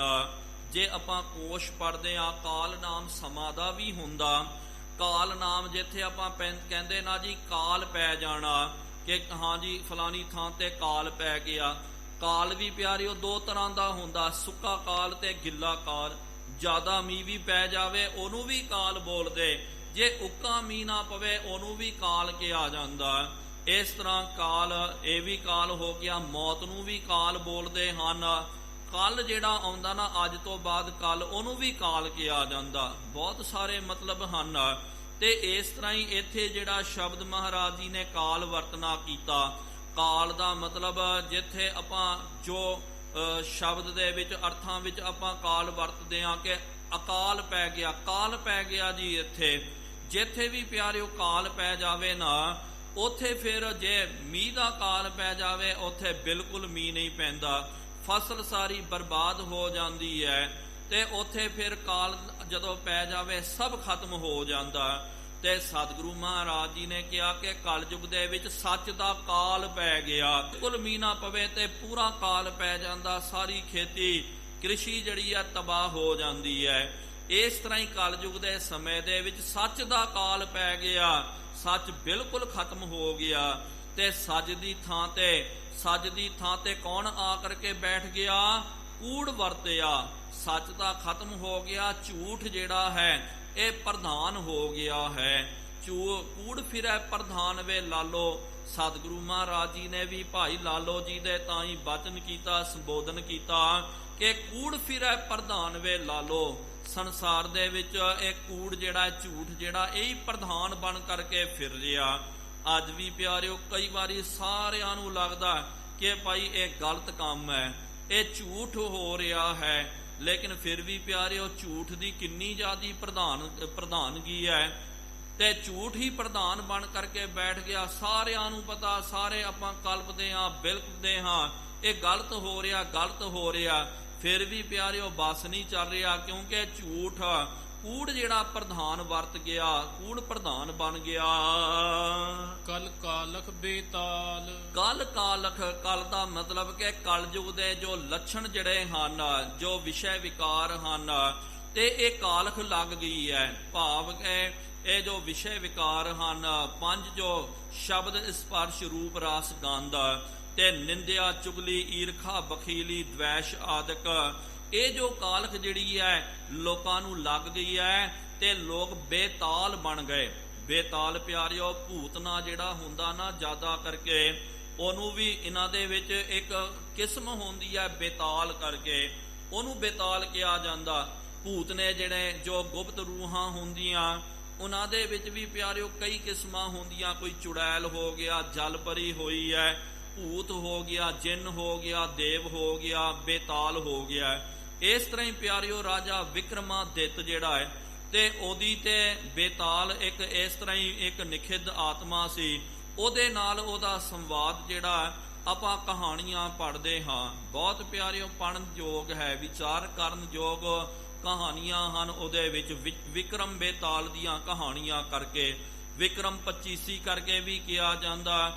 ਇੱਕ ਇੱਕ ਕਹਾਣੀ ਜਿਹੜੀ ਹੈ ਬਹੁਤ ਉਹਦੇ ਵਿੱਚ ਸਿੱਖਿਆ ਛੁਪੀ ਹੋਈ ਹੈ।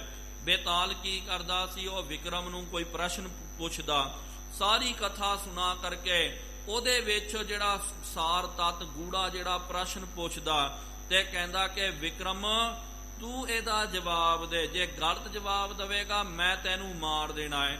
ਤੇ ਫਿਰ ਵਿਕਰਮ ਵਿਚਾਰ ਕਰਕੇ ਉਹ ਦੱਸਦਾ, ਤੇ ਜਦੋਂ ਸੱਚਾ ਬਚਨ ਦੱਸਦਾ ਉਹਦਾ ਹੱਲ ਕੱਢ ਦਿੰਦਾ ਤੇ ਬੇਤਾਲ ਜਿਹੜਾ ਉਡਾਰੀ ਮਾਰ ਦਿੰਦਾ। ਇਹ ਉਹ ਵਿਕਰਮਾਦਿੱਤ ਹੋਇਆ ਜਿਹਦੇ ਨਾਲ ਪਿਆਰਿਓ ਅੱਜ ਸੰਮਤ ਜਿਹੜੀ ਚੱਲਦੀ ਨਾ ਵਿਕਰਮਾਦਿੱਤ, ਇਹ ਸੰਨ ਤੇ ਸੰਮਤ ਦੇ ਵਿੱਚ 97 ਸਾਲ ਦਾ ਕੁਝ ਗੈਪ ਪੜਦਾ ਹੈ। ਜਿਸ ਤਰ੍ਹਾਂ ਗੁਰੂ ਗ੍ਰੰਥ ਸਾਹਿਬ ਜੀ ਮਹਾਰਾਜ ਜੀ ਦੀ ਆਪਾਂ ਗੁਰਤਾ ਗੱਦੀ ਮਨਾਏ ਹਾਂ, ਤੇ ਜਦੋਂ ਗੁਰਤਾ ਗੱਦੀ ਮਹਾਰਾਜ ਜੀ ਨੇ ਦਿੱਤੀ ਹੈ, ਜੇ ਸੰਨ ਦੀ ਵਿਚਾਰ ਕਰਦੇ ਆ 1708 ਸੰਨ ਬਣਦਾ, ਤੇ ਫਿਰ ਜੇ ਸੰਮਤ ਦੀ ਵਿਚਾਰ ਕਰਦੇ ਆ ਸੰਮਤ 1765, ਇਹ ਬਿਕਰਮੀ ਸੰਮਤ ਵੱਜਦਾ। ਕਹਿਣ ਦਾ ਭਾਵ ਜੋ ਸ਼ਬਦ ਆਇਆ ਨਾ ਬੇਤਾਲ, ਤੇ ਕਲਯੁਗ ਦੇ ਇਹ ਗੁਣਾ ਕਰਕੇ ਕਾਲਖ ਜੋ ਹੈ ਕਲਯੁਗ ਦੀ ਮਾਇਆ ਜਿਹਨੂੰ ਕਹਿ ਸਕਦੇ ਆ, ਜਾਂ ਵਿਸ਼ੇ ਵਿਕਾਰ ਦੇ ਨਾਲ ਲੋਕ ਇੰਨੇ ਭੈੜੇ ਬਣ ਗਏ, ਉਹਨਾਂ ਦਾ ਮਨ ਇੰਨਾ ਕਾਲਾ ਹੋ ਗਿਆ, ਉਹ ਬੇਤਾਲ ਬਣ ਗਏ, ਉਹ ਭੂਤ ਬਣ ਗਏ। ਸਤਿਗੁਰੂ ਮਹਾਰਾਜ ਜੀ ਨੇ ਕਿਹਾ ਨਾ, ਕਲੀ ਅੰਦਰ ਨਾਨਕਾ ਜਿਨ੍ਹਾਂ ਦਾ ਅਵਤਾਰ। ਕਲਯੁਗ ਦੇ ਵਿੱਚ ਪਿਆਰਿਓ ਇਹ ਭੂਤ ਪ੍ਰੇਤ ਤੁਹਾਨੂੰ ਵੇਖਣ ਵਾਸਤੇ ਦੂਜੇ ਪਾਸੇ ਨਹੀਂ ਜਾਣਾ ਪਵੇਗਾ। ਤੁਹਾਡੇ ਘਰ ਦੇ ਵਿੱਚ ਹੀ ਜਿੰਨ ਦੇਵ ਬੇਤਾਲ ਪੈਦਾ ਹੋ ਜਾਣਗੇ। ਪੁੱਤ ਜਿੰਨੂਰਾ, ਬੱਚੇ ਜਿਹੜੇ ਹਨ, ਕਈ ਵਾਰੀ ਨਿੱਕੇ ਜਿਹੇ ਬੱਚੇ ਆਪਾਂ ਆਮ ਕਹਿ ਦਿੰਦੇ ਆ ਕਿ ਬੱਚਾ ਹੈ ਕਿ ਸ਼ੈਤਾਨ ਹੈ ਭਾਈ, ਆਖੇ ਨਹੀਂ ਲੱਗਦਾ। ਧੀ ਜਿੰਨੂਰੀ, ਕਈ ਵਾਰੀ ਬੱਚੀਆਂ ਵੀ ਜਿਹੜੀਆਂ ਇੰਨੀਆਂ ਵਿਗੜ ਜਾਂਦੀਆਂ, ਗਲਤ ਪਾਸੇ ਲੱਗ ਜਾਂਦੀਆਂ, ਤੇ ਮਹਾਰਾਜ ਨੇ ਕਿਹਾ ਕਿ ਭਾਈ ਆਪਾਂ ਮਾਤਾ ਪਿਤਾ ਵੀ ਕਹਿ ਦਿੰਦੇ ਜੀ ਇਹ ਤਾਂ ਸਾਖਸ਼ਾਤ ਜਿੰਨੂਰੀ ਹੈ, ਇਹ ਇਸਤਰੀ ਹੈ ਜੋ ਇਹਨਾਂ ਨੂੰ ਸਿੱਖਿਆ ਦਿੰਦੀ ਹੈ।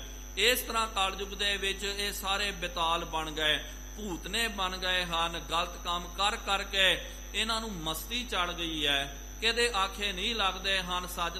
ਸੱਚ ਕਿਨਾਰੇ ਰਹਿ ਗਿਆ, ਇੱਕ ਪਾਸੇ ਸੱਚ ਰਹਿ ਗਿਆ, ਕੂੜ ਦਾ ਵਰਤਾਰਾ ਸਾਰੇ ਸੰਸਾਰ ਦੇ ਵਿੱਚ ਫੈਲ ਗਿਆ। ਬੀਓ ਬੀਜ ਪਤ ਲੈ ਗਏ, ਜਿਨ੍ਹਾਂ ਨੇ ਪਹਿਲੇ ਬੀਓ ਬੀਜ, ਜਿਨ੍ਹਾਂ ਨੇ ਬੀਜ ਨੂੰ ਬੌਣਾ ਕੀਤਾ ਨਾ, ਨਾਮ ਦਾ ਬੀਜ ਜਿਨ੍ਹਾਂ ਨੇ ਬੌਣਾ ਕੀਤਾ, ਉਹ ਤਾਂ ਪਤ ਲੈ ਕਰਕੇ ਚੱਲ ਗਏ। ਚੱਲਿਆ ਪਤ ਸਿਉ ਜਨਮ ਸਵਾਰ ਵਾਜਾ ਵਾਏ ਸੀ, ਤੇ ਮਾਨਸ ਕਿਆ ਵਿਚਾਰਾ ਤੇ ਲੋਕ ਸੁਣਾਏ ਸੀ। ਨਾਨਕ ਆਪ ਉਧਾਰ ਸਭ ਕੁਲ ਤਾਰ ਸੀ, ਉਹ ਆਪ ਤਾਂ ਤਰ ਜਾਂਦੇ ਹਨ, ਨਾਲ ਤਿੰਨਾਂ ਪਿੱਛੇ ਸਭ ਜਗਤ ਛੁਡੀਵੇ, ਤੇ ਉਹ ਤਾਂ ਪੱਤ ਦੇ ਨਾਲ ਚੱਲ ਜਾਂਦੇ ਹਨ ਜਿਨ੍ਹਾਂ ਨੇ ਨਾਮ ਦਾ ਬੀਜ ਬੌਣਾ ਕੀਤਾ। ਅਬ ਕਿਉਂ ਉਗਵੈ ਦਾਲ। ਲੇਕਿਨ ਪਿਆਰਿਓ ਸਤਿਗੁਰੂ ਮਹਾਰਾਜ ਜੀ ਨੇ ਇੱਕ ਦ੍ਰਿਸ਼ਟਾਂਤ ਦਿੱਤਾ ਹੈ। ਜੇ ਕਈ ਵਾਰੀ ਆਪਾਂ ਬੀਜ ਜੇ ਬੌਂਦੇ ਨਾ, ਬੀਜ ਜੇ ਸਾਬਤ ਹੋਵੇ, ਸਾਬਤ ਬੀਜ ਬੋ ਤਾਂ ਪਿਆਰਿਓ ਉਹ ਅੰਕੁਰਿਤ ਹੁੰਦਾ, ਉਹਦੇ ਵਿੱਚੋਂ ਜਿਹੜਾ ਪਰੂੰਗਲਾ ਨਿਕਲਦਾ ਹੈ ਉਹ ਦਰਖਤ ਬਣਦਾ, ਉਹਦੇ ਵਿੱਚੋਂ ਤੁਹਾਨੂੰ ਫਲ ਦੀ ਪ੍ਰਾਪਤੀ ਹੁੰਦੀ ਹੈ। ਲੇਕਿਨ ਅਧਵਾਟਾ ਅਧੂਰਾ ਬੀਜ ਤੁਸੀਂ ਬੋ ਦਿਓ, ਉਹ ਬੀਜ ਵੀ ਖਰਾਬ ਹੋ ਜਾਂਦਾ ਤੇ ਉਹਦੇ ਵਿੱਚੋਂ ਕਦੇ ਅੰਕੁਰ ਨਹੀਂ ਫੁੱਟਦੇ ਹਨ। ਜਿਸ ਤਰ੍ਹਾਂ ਕਿ ਆਪਾਂ ਦਾਲ ਆਦਿਕ ਲਾਉਣਾ ਹੋਵੇ, ਦਾਲ ਜਿਹੜੀ ਹੈ ਆਪਾਂ ਛਕਦੇ ਆ, ਦਾਲ ਪਿਆਰਿਓ ਜਦੋਂ ਅਸਲ ਦੇ ਵਿੱਚ ਉਹਨੂੰ ਦਲ ਦਿੰਦੇ ਆ, ਉਹਦਾ ਛਿਲਕਾ ਲਾ ਕਰਕੇ ਉਹਨੂੰ ਦੋ ਹਿੱਸਿਆਂ ਦੇ ਵਿੱਚ ਵੰਡ ਦਿੰਦੇ ਆ, ਤੇ ਜਿਸ ਤਰ੍ਹਾਂ ਚਨੇ ਦੀ ਦਾਲ ਹੋ ਗਈ ਹੈ, ਮਾਂ ਦੀ ਦਾਲ ਹੋ ਗਈ ਹੈ, ਤੇ ਮੂੰਗੀ ਦੀ ਦਾਲ, ਮਸਰੀ ਦੀ ਦਾਲ, ਤੇ ਦਾਲ ਉਹਨੂੰ ਕਿਹਾ ਜਾਂਦਾ ਕਿ ਜਿਹਨੂੰ ਆਪਾਂ ਦਲ ਦਿੰਦੇ ਆ, ਦਲ ਕਰਕੇ ਉਹਦਾ ਛਿੱਲ ਜਿਹੜਾ ਛਿੱਲਣ ਵੱਖਰਾ ਕਰ ਦਿੰਦੇ, ਤੇ ਉਹਨੂੰ 2 ਹਿੱਸਿਆਂ ਦੇ ਵਿੱਚ ਜਦੋਂ ਟੁਕੜੇ ਕਰ ਦਿੰਦੇ, ਉਹ ਦਾਲ ਨੂੰ ਜਿੰਨਾ ਮਰਜੀ ਤੁਸੀਂ ਬੋਈ ਜਾਓ, ਜਿੰਨਾ ਮਰਜੀ ਉਹਦੀ ਖੇਤੀ ਚੰਗੀ ਤਰ੍ਹਾਂ ਸਵਾਰ ਕਰਕੇ ਜਿੰਨਾ ਮਰਜੀ ਖਾਦ ਪਾਓ, ਲੇਕਿਨ ਕਦੇ ਵੀ ਪਿਆਰਿਓ ਅੱਧੀ ਦਾਲ ਜਿਹੜੀ ਹੈ ਉਹ ਦਾਲ ਕਦੇ ਉਗਦੀ ਨਹੀਂ ਹੈ। ਉਹ ਦਾਲ ਵੀ ਖਰਾਬ ਹੋ ਜਾਂਦੀ ਹੈ ਤੇ ਖੇਤੀ ਵੀ ਬਰਬਾਦ ਹੋ ਜਾਂਦੀ। ਕਹਿਣ ਦਾ ਮਤਲਬ ਕਿ ਜਦੋਂ ਵੀ ਬੀਜ ਬੋਣਾ ਨਾ ਸਾਬਤ ਬੀਜ ਬੋਇਓ। ਜਿਸ ਤਰ੍ਹਾਂ ਆਪਾਂ ਚੌਲ ਛਕਦੇ ਹਾਂ, ਚੌਲ ਪਿਆਰਿਓ ਆਪਾਂ ਖਾਂਦੇ ਹਾਂ, ਉਹਦੇ ਉੱਤੋਂ ਦਾ ਤੁਖ ਜਿਹੜਾ ਉਹ ਆਪਾਂ ਲਾ ਲੈਂਦੇ, ਲੇਕਿਨ ਜੇ ਤੁਖ ਲਾ ਲਿਓ ਫਿਰ ਬਾਅਦ ਦੇ ਵਿੱਚ ਤੁਸੀਂ ਇਹ ਕਰੋ ਨਾ, ਉਹਦੀ ਚੰਗੀ ਖੇਤੀ ਨਹੀਂ ਆਉਂਦੀ ਹੈ। ਸਿਆਣੇ ਕਹਿੰਦੇ ਕਿ ਪੂਰਾ ਬੀਜ ਜਦੋਂ ਬੋਇਆ ਜਾਵੇ ਤਾਂ ਹੀ ਉਹਦੇ ਵਿੱਚੋਂ ਜਿਹੜਾ ਹੈ ਬੂਟਾ ਉਗਦਾ, ਪੇਡਾ ਉਗਦਾ ਤੇ ਉਹਨੂੰ ਫਲ ਦੀ ਪ੍ਰਾਪਤੀ ਹੁੰਦੀ। ਇਹ ਕਹਿਣ ਦਾ ਕੀ ਭਾਵ ਹੈ? ਮਹਾਰਾਜ ਕੀ ਉਦਾਹਰਣ ਦੇ ਰਹੇ ਹਨ? ਇਸ ਤਰ੍ਹਾਂ ਹੀ ਬੀਓ ਬੀਜ ਪੱਤ ਲੈ ਗਏ, ਅਬ ਕਿਉਂ ਉਗਵੈ ਦਾਲ। ਹੁਣ ਦਾਲ ਕਿਸ ਤਰ੍ਹਾਂ ਉਗੇਗੀ? ਕਿਉਂਕਿ ਦਾਣਾ ਅੱਧਾ ਪਾਇਆ। ਭਾਵ ਕਿ ਅੱਧੇ ਮਨ ਦੇ ਨਾਲ ਜੇ ਆਪਾਂ ਜਾਪ ਕਰਦੇ ਹਾਂ, ਅੱਧੇ ਮਨ ਦੇ ਨਾਲ ਸੇਵਾ ਕਰਦੇ ਹਾਂ, ਅੱਧੇ ਮਨ ਦੇ ਨਾਲ ਸਿਮਰਨ ਕਰਦੇ ਹਾਂ, ਉਹ ਪਿਆਰਿਓ ਅੱਧੇ ਮਨ ਦੇ ਨਾਲ ਕੀਤੀ ਹੋਈ ਸੇਵਾ ਸਿਮਰਨ ਜਿਹੜਾ ਹੈ ਉਹ ਥਾਂ ਨਹੀਂ ਪੈਂਦੀ ਹੈ। ਜਿਸ ਤਰ੍ਹਾਂ ਕਿ ਅੱਧਾ ਦਾਣਾ ਬੀਜ ਦਿਓ, ਜਿੰਨਾ ਮਰਜੀ ਤੁਸੀਂ ਯਤਨ ਕਰਨਾ ਕਰੋ, ਜੋ ਮਰਜੀ ਕਰ ਦਿਓ, ਖਾਦ ਪਾ ਦਿਓ, ਉਹ ਬੀਜ ਕਦੇ ਪ੍ਰਫੁੱਲਿਤ ਨਹੀਂ ਹੋ ਸਕਦਾ। ਜੇ ਬੀਜ ਨੂੰ ਪ੍ਰਫੁੱਲਿਤ ਕਰਨਾ ਹੈ, ਪੂਰਾ ਦਾਣਾ ਪਾਓ ਤਾਂ ਬੀਜ ਜਾ ਕਰਕੇ ਪ੍ਰਫੁੱਲਿਤ ਹੋ ਜਾਂਦਾ।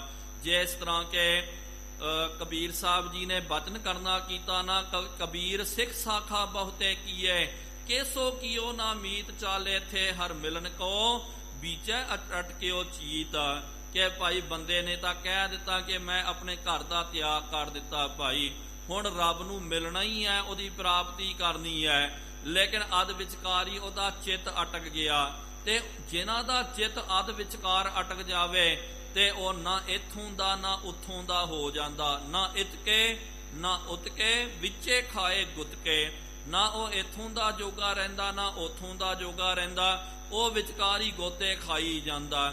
ਇਸ ਤਰ੍ਹਾਂ ਹੀ ਜਿਹੜੇ ਪੱਕੇ ਮਨ ਦੇ ਨਾਲ ਇੱਕ ਮਨ ਹੋ ਗੁਰ ਜਾਪ ਜਪੰਦੇ, ਇੱਕ ਮਨ ਦੇ ਨਾਲ ਜਿਨ੍ਹਾਂ ਨੇ ਜਾਪ ਜੇ ਇੱਕ ਹੋਏ ਤਾਂ ਉਗਵੈ। ਹੁਣ ਮਹਾਰਾਜ ਜੀ ਨੇ ਕਹਿ ਦਿੱਤਾ ਨਾ, ਜੇ ਇੱਕ ਹੁੰਦਾ ਨਾ ਭਾਈ, ਦਾਲ ਜਦੋਂ ਆਪਾਂ ਤੋੜ ਦਿੰਦੇ ਆ, ਦਲ ਦਿੰਦੇ ਆ, ਉਹ ਉਗਦੀ ਨਹੀਂ ਹੈ। ਹਾਂ, ਜੇ ਇੱਕ ਹੋਵੇ ਪੂਰਾ, ਉਹਦੇ ਉੱਤੋਂ ਦੀ ਖਲ ਵੀ ਹੋਵੇ ਨਾ, ਤਾਂ ਉਹਨੂੰ ਪਾ ਦਿਓ, ਫਿਰ ਜ਼ਿਆਦਾ ਯਤਨ ਕਰਨ ਦੀ ਲੋੜ ਨਹੀਂ ਹੁੰਦੀ ਹੈ। ਫਿਰ ਪਿਆਰਿਓ ਉਹ ਫਲੀਭੂਤ ਹੋ ਜਾਂਦਾ ਦਾਣਾ।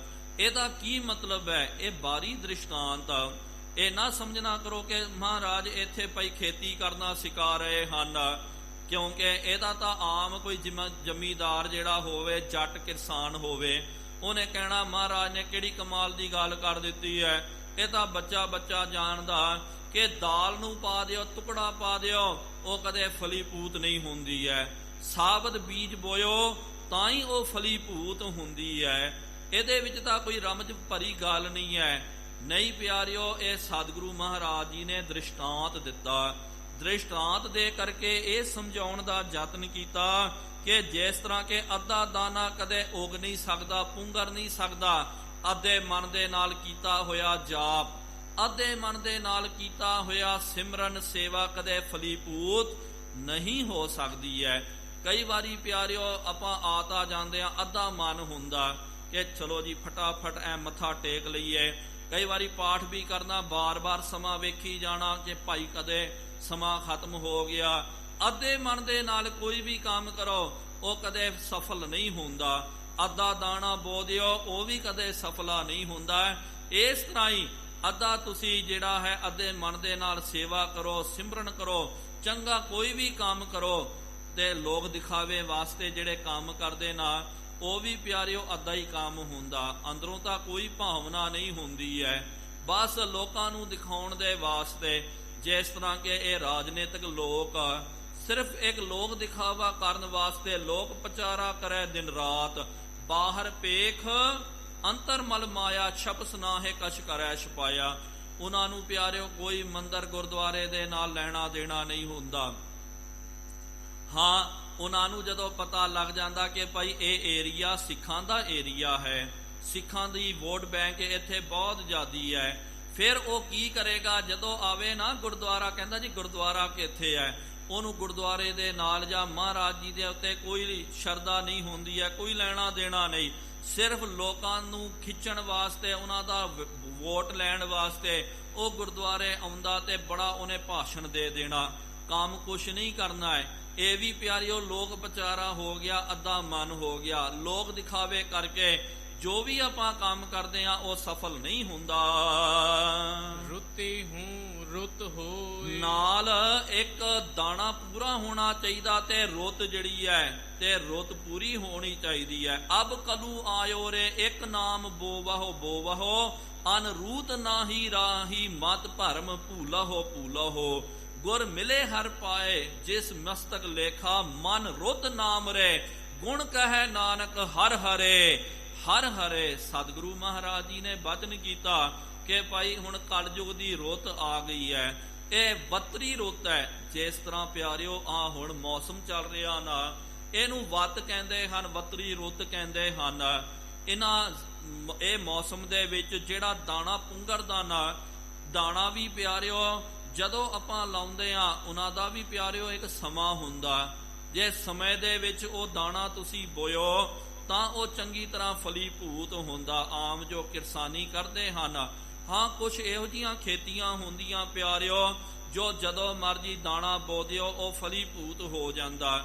ਲੇਕਿਨ ਜਿਸ ਤਰ੍ਹਾਂ ਕਿ ਜੇ ਆਪਾਂ ਵੇਖੋ ਆ ਜਿਹੜਾ ਮੌਸਮ ਜਿਹੜਾ ਨਾ, ਹੁਣ ਲੋਕੀ ਕੀ ਕਰਦੇ ਹਨ, ਭਾਵ ਕਿ ਝੋਨਾ ਜਿਹੜਾ ਹੈ ਉਹਦੀ ਬੁਆਈ ਕਰਦੇ, ਉਹ ਇਹ ਕਰਦੇ ਹਨ ਕਿਉਂਕਿ ਇਹ ਝੋਨੇ ਦੀ ਚੌਲ ਦੀ ਰੁੱਤ ਹੈ। ਹੁਣ ਚੌਲ ਲਾ ਦਿਓ, ਚੌਲ ਨੂੰ ਪਾਣੀ ਵੀ ਬਹੁਤ ਜ਼ਿਆਦਾ ਲੱਗਦਾ, ਪਾਣੀ ਵੀ ਚੰਗੀ ਤਰ੍ਹਾਂ ਪੈ ਜਾਵੇ, ਮੀਂਹ ਵੀ ਪੈ ਜਾਂਦਾ ਤੇ ਇਹ ਰੁੱਤ ਦੇ ਵਿੱਚ ਬਹੁਤ ਵਧੀਆ ਝੋਨਾ ਜਿਹੜਾ ਹੈ ਚੌਲ ਦੀ ਪ੍ਰਾਪਤੀ ਹੁੰਦੀ ਹੈ। ਫਿਰ ਇਹ ਤੋਂ ਬਾਅਦ ਜਿੰਨਾ ਮਰਜੀ ਉਹਦੇ ਉੱਤੇ ਮਿਹਨਤ ਕਰਨਾ ਕਰੋ, ਤੁਹਾਡੀ ਸਾਰੀ ਮਿਹਨਤ ਬੇਕਾਰ ਚੱਲ ਜਾਵੇਗੀ, ਬੀਜ ਵੀ ਖਰਾਬ ਹੋ ਜਾਵੇਗਾ, ਕਣਕ ਨੇ ਜਮਾ ਇਹ ਪ੍ਰਾਪਤੀ ਨਹੀਂ ਹੋਣੀ ਹੈ, ਜਮਾ ਨਹੀਂ ਆਉਣਾ। ਲੇਕਿਨ ਜਦੋਂ ਸਿਆਲਾਂ ਦੀ ਰੁੱਤ ਦੇ ਵਿੱਚ ਤੁਸੀਂ ਕਣਕ ਲਾਓ, ਜਿਸ ਤਰ੍ਹਾਂ ਕਿ ਪਿਆਰਿਓ ਇਹ ਰੁੱਤ ਦਾ ਵੀ ਬਹੁਤ ਜ਼ਿਆਦਾ ਅਸਰ ਪੈਂਦਾ। ਹੁਣ ਆਪਣੀ ਧਰਤੀ ਜਿਹੜੀ ਹੈ ਹਜੂਰ ਸਾਹਿਬ ਦੀ ਜਾਂ ਆਪਣੇ ਇਲਾਕੇ ਦੀ, ਹੁਣ ਜਿਹੜੇ ਕਿਸਾਨ ਦੱਸਦੇ ਹਨ ਕਿ ਕਈ ਵਾਰੀ ਜਦੋਂ ਉਹ ਕਣਕ ਬੀਜਦੇ ਆ, ਉਹ ਕਣਕ ਜਦੋਂ ਲਾਉਂਦੇ 1 ਏਕੜ ਦੇ ਵਿੱਚ ਤਕਰੀਬਨ ਜਦੋਂ ਵਧੀਆ ਤੋਂ ਵਧੀਆ ਵੀ ਹੋ ਜਾਵੇ 7 ਤੋਂ 8 ਕੁਇੰਟਲ, ਇਹ ਵੀ ਮੈਂ ਬਹੁਤ ਜ਼ਿਆਦਾ ਕਹਿ ਦਿੱਤਾ, 6 7 8 ਕੁਇੰਟਲ ਤੱਕ ਇਹ ਹੈਟ੍ਰਿਕ ਹੈ। ਇੱਥੋਂ ਤੱਕ ਹੀ ਉਹਨਾਂ ਨੂੰ ਕਣਕ ਦੀ ਪ੍ਰਾਪਤੀ ਹੁੰਦੀ ਹੈ 1 ਕਿੱਲੇ ਦੇ ਵਿੱਚ। ਉਹੀ ਜੇ ਪੰਜਾਬ ਆਦਿਕ ਜਾਂ MP ਆਦਿਕ, ਉੱਥੇ ਤੁਸੀਂ ਜਾ ਕਰਕੇ ਕਣਕ ਦੀ ਖੇਤੀ ਕਰੋ, ਸਹੀ ਰੁੱਤ ਹੋਵੇ, ਵਧੀਆ ਮਿਹਨਤ ਕਰੋ, 1 ਕਿੱਲੇ ਦੇ ਵਿੱਚ 18 ਤੋਂ 20 ਕੁਇੰਟਲ ਤੱਕ ਤੁਹਾਨੂੰ ਕਣਕ ਦੀ ਪ੍ਰਾਪਤੀ ਹੋ ਸਕਦੀ ਹੈ। ਕਿੰਨਾ ਜ਼ਿਆਦਾ ਫਰਕ ਹੈ, ਇੱਕਦਮ ਤਿਗੁਣਾ ਜਿਹੜਾ ਚੱਲ ਜਾਂਦਾ। ਤਾਂ ਹੀ ਤਾਂ ਕਿਸਾਨ ਜਿਹੜੇ ਕਈ ਕਣਕ ਆਦਿਕ ਜਿਹੜੇ ਲਾਉਂਦੇ ਉਹ ਵਿਚਾਰੇ ਗਰੀਬ ਰਹਿ ਜਾਂਦੇ, ਕਿਉਂਕਿ ਇੰਨੀ ਮਿਹਨਤ ਕਰਕੇ ਉਹੀ 1 ਕਿੱਲੇ ਦੀ ਮਿਹਨਤ ਤਾਂ ਉਨੀ ਹੈ, ਬੀਜ ਵੀ ਉਹੀ ਹੈ, 7 ਕੁਇੰਟਲ ਨਿਕਲ ਰਿਹਾ ਤੇ ਦੂਜੇ ਪਾਸੇ 20-22 ਕੁਇੰਟਲ ਕਣਕ ਮਿਲ ਰਹੀ ਹੈ। ਕਹਿਣ ਦਾ ਭਾਵ ਕਿ ਰੁੱਤ ਦਾ ਵੀ ਪਿਆਰਿਓ ਬਹੁਤ ਜ਼ਿਆਦਾ ਅਸਰ ਹੁੰਦਾ ਹੈ ਫਸਲ ਦੇ ਉੱਤੇ। ਵਧੀਆ ਜੇ ਠੰਡ ਹੋਵੇ, ਚੰਗੀ ਤਰ੍ਹਾਂ ਜੇ ਸ਼ਬਨਮ ਪੈਂਦੀ ਨਾ, ਉਹਦੇ ਨਾਲ ਵੀ ਚੰਗੀ ਇਹ ਖੇਤੀ ਪੱਕਦੀ ਹੈ। ਕਹਿਣ ਦਾ ਭਾਵ ਕਿ ਇੱਕ ਤਾਂ ਬੀਜ ਵੀ ਸਾਬਤ ਹੋਣਾ ਚਾਹੀਦਾ ਤੇ ਰੁੱਤ ਵੀ ਚੰਗੀ ਹੋਣੀ ਚਾਹੀਦੀ ਹੈ। ਇਸ ਤਰ੍ਹਾਂ ਹੀ ਇੱਕ ਮਨ ਇਕਾਗਰ ਹੋ ਕਰਕੇ ਜਾਪ ਕਰਦੇ ਹਾਂ ਤੇ ਰੁੱਤ ਜਿਹੜਾ ਸਮਾਂ ਜਿਹੜਾ ਹੈ, ਸਮੇਂ ਨੂੰ ਵੀ ਸਮਝ ਕਰਕੇ, ਸਮਾਂ ਵੀ ਜਦੋਂ ਆਪਾਂ ਸਹੀ ਸਮਾਂ ਜਦੋਂ ਕੱਢਦੇ, ਇਸ ਕਰਕੇ ਮਹਾਂਪੁਰਖਾਂ ਨੇ ਤਾਂ ਕਿਹਾ, ਗੁਰੂ ਮਹਾਰਾਜ ਨੇ ਵੀ ਅੰਮ੍ਰਿਤ ਵੇਲੇ ਦੀ ਬਹੁਤ ਵੱਡੀ ਮਹਾਨਤਾ ਦੱਸਣੀ ਕੀਤੀ, ਕਿਹਾ ਕਿ ਅੰਮ੍ਰਿਤ ਵੇਲਾ ਸੱਚ ਨਾਉ ਵਡਿਆਈ ਵਿਚਾਰ। ਅੰਮ੍ਰਿਤ ਦਾ ਜੋ ਵੇਲਾ ਹੈ ਨਾ, ਸੱਚੇ ਨਾਮ ਦਾ ਜਪਣ ਦਾ ਹੈ, ਵਡਿਆਈ ਦੀ ਵਿਚਾਰ ਕਰਨ ਦਾ। ਜੇ ਉਹ ਵੇਲਾ ਆਪਾਂ ਉਹ ਰੁੱਤ ਨੂੰ ਸਾਂਭ ਲੈਂਦੇ ਆ ਤਾਂ ਫਿਰ ਪਿਆਰਿਓ ਬੀਓ ਬੀਜ ਪੱਤ ਲੈ ਗਏ। ਉਹ ਜਿਨ੍ਹਾਂ ਨੇ ਇਸ ਤਰ੍ਹਾਂ ਖੇਤੀ ਕੀਤੀ ਉਹ ਪੱਤ ਨੂੰ ਲੈ ਕਰਕੇ ਚੱਲ ਜਾਂਦੇ ਹਨ। ਨਾਨਕ ਪਾਹੈ ਬਾਹਰਾ, ਨਾਨਕ ਪਾਹੈ ਬਾਹਰਾ। ਹੁਣ ਸਤਿਗੁਰੂ ਮਹਾਰਾਜ ਜੀ ਨੇ ਪਿਆਰਿਓ, ਇਹ ਕਮਾਲ ਹੈ ਸਤਿਗੁਰੂ ਮਹਾਰਾਜ ਜੀ ਦੀ ਸ਼ਬਦ ਪਿਆਰਿਓ ਇੱਕੋ ਹੀ ਚੱਲ ਰਿਹਾ। ਪਹਿਲੇ ਮਹਾਰਾਜ ਜੀ ਨੇ ਦ੍ਰਿਸ਼ਟਾਂਤ ਜਿਹੜਾ ਖੇਤੀ ਦਾ ਵਰਤਨਾ ਕੀਤਾ, ਹੁਣ ਜਿਹੜਾ ਲਿਲਾਰੀ ਜਿਹੜਾ ਹੁੰਦਾ ਨਾ, ਉਹਦਾ ਸਤਿਗੁਰੂ ਮਹਾਰਾਜ ਜੀ ਨੇ ਦ੍ਰਿਸ਼ਟਾਂਤ ਵਰਤ ਕਰਕੇ ਸਮਝਾਉਣ ਦਾ ਯਤਨ ਕੀਤਾ। ਇਹ ਦੋ ਪੰਕਤੀਆਂ ਜਿਹੜੀਆਂ ਹਨ, ਬੀਓ ਬੀਜ ਪਤ ਲੈ ਗਏ ਅਬ ਕਿਉਂ ਉਗਵੈ ਦਾਲ, ਜੇ ਇੱਕ ਹੋਏ ਤਾਂ ਉਗਵੈ ਰੁੱਤੀ ਹੂੰ ਰੁੱਤ ਹੋਏ। ਇਹ ਜੋ ਸ਼ਬਦ ਹੈ, ਇਹ ਦੋ ਪੰਕਤੀਆਂ ਜਿਹੜੀਆਂ ਖੇਤੀ ਦੇ ਨਾਲ ਸੰਬੰਧਿਤ ਹਨ, ਖੇਤੀ ਦੇ ਦ੍ਰਿਸ਼ਟਾਂਤ ਮਹਾਰਾਜ ਜੀ ਨੇ ਵਰਤਨੇ ਕੀਤੇ।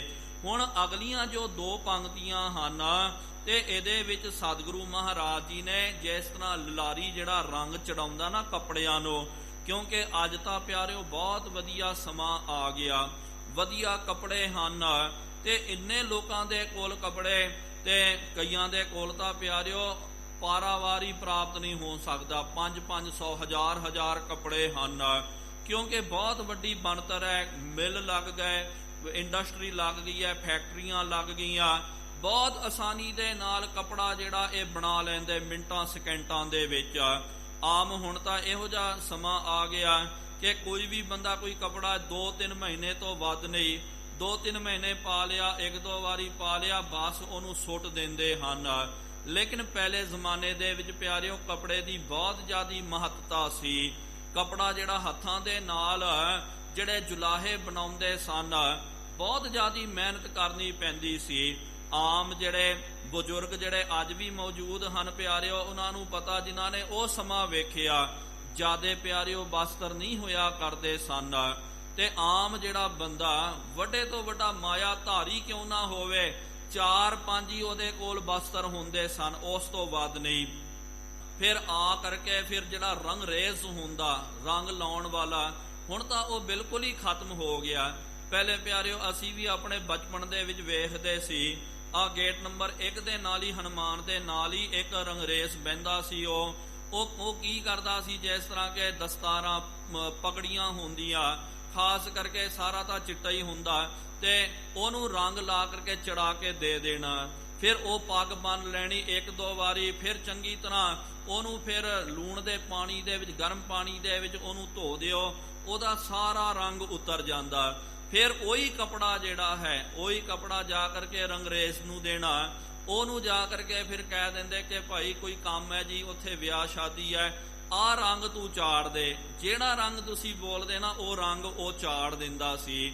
ਇਸ ਤਰ੍ਹਾਂ ਰੰਗ ਚੜਾਉਣਾ ਇਹ ਬਹੁਤ ਜ਼ਿਆਦਾ ਕੰਮ ਹੁੰਦੇ ਸਨ, ਤੇ ਸਤਿਗੁਰੂ ਮਹਾਰਾਜ ਜੀ ਨੇ ਉਸ ਪਰਪੇਖ ਦੇ ਵਿੱਚ ਉਹ ਦ੍ਰਿਸ਼ਟਾਂਤ ਵਰਤ ਕਰਕੇ ਸਮਝਾਉਣ ਦਾ ਯਤਨ ਕੀਤਾ। ਨਾਨਕ ਪਾਹੈ ਬਾਹਰ ਕੋਰੇ ਰੰਗ ਨਾ ਹੋਏ।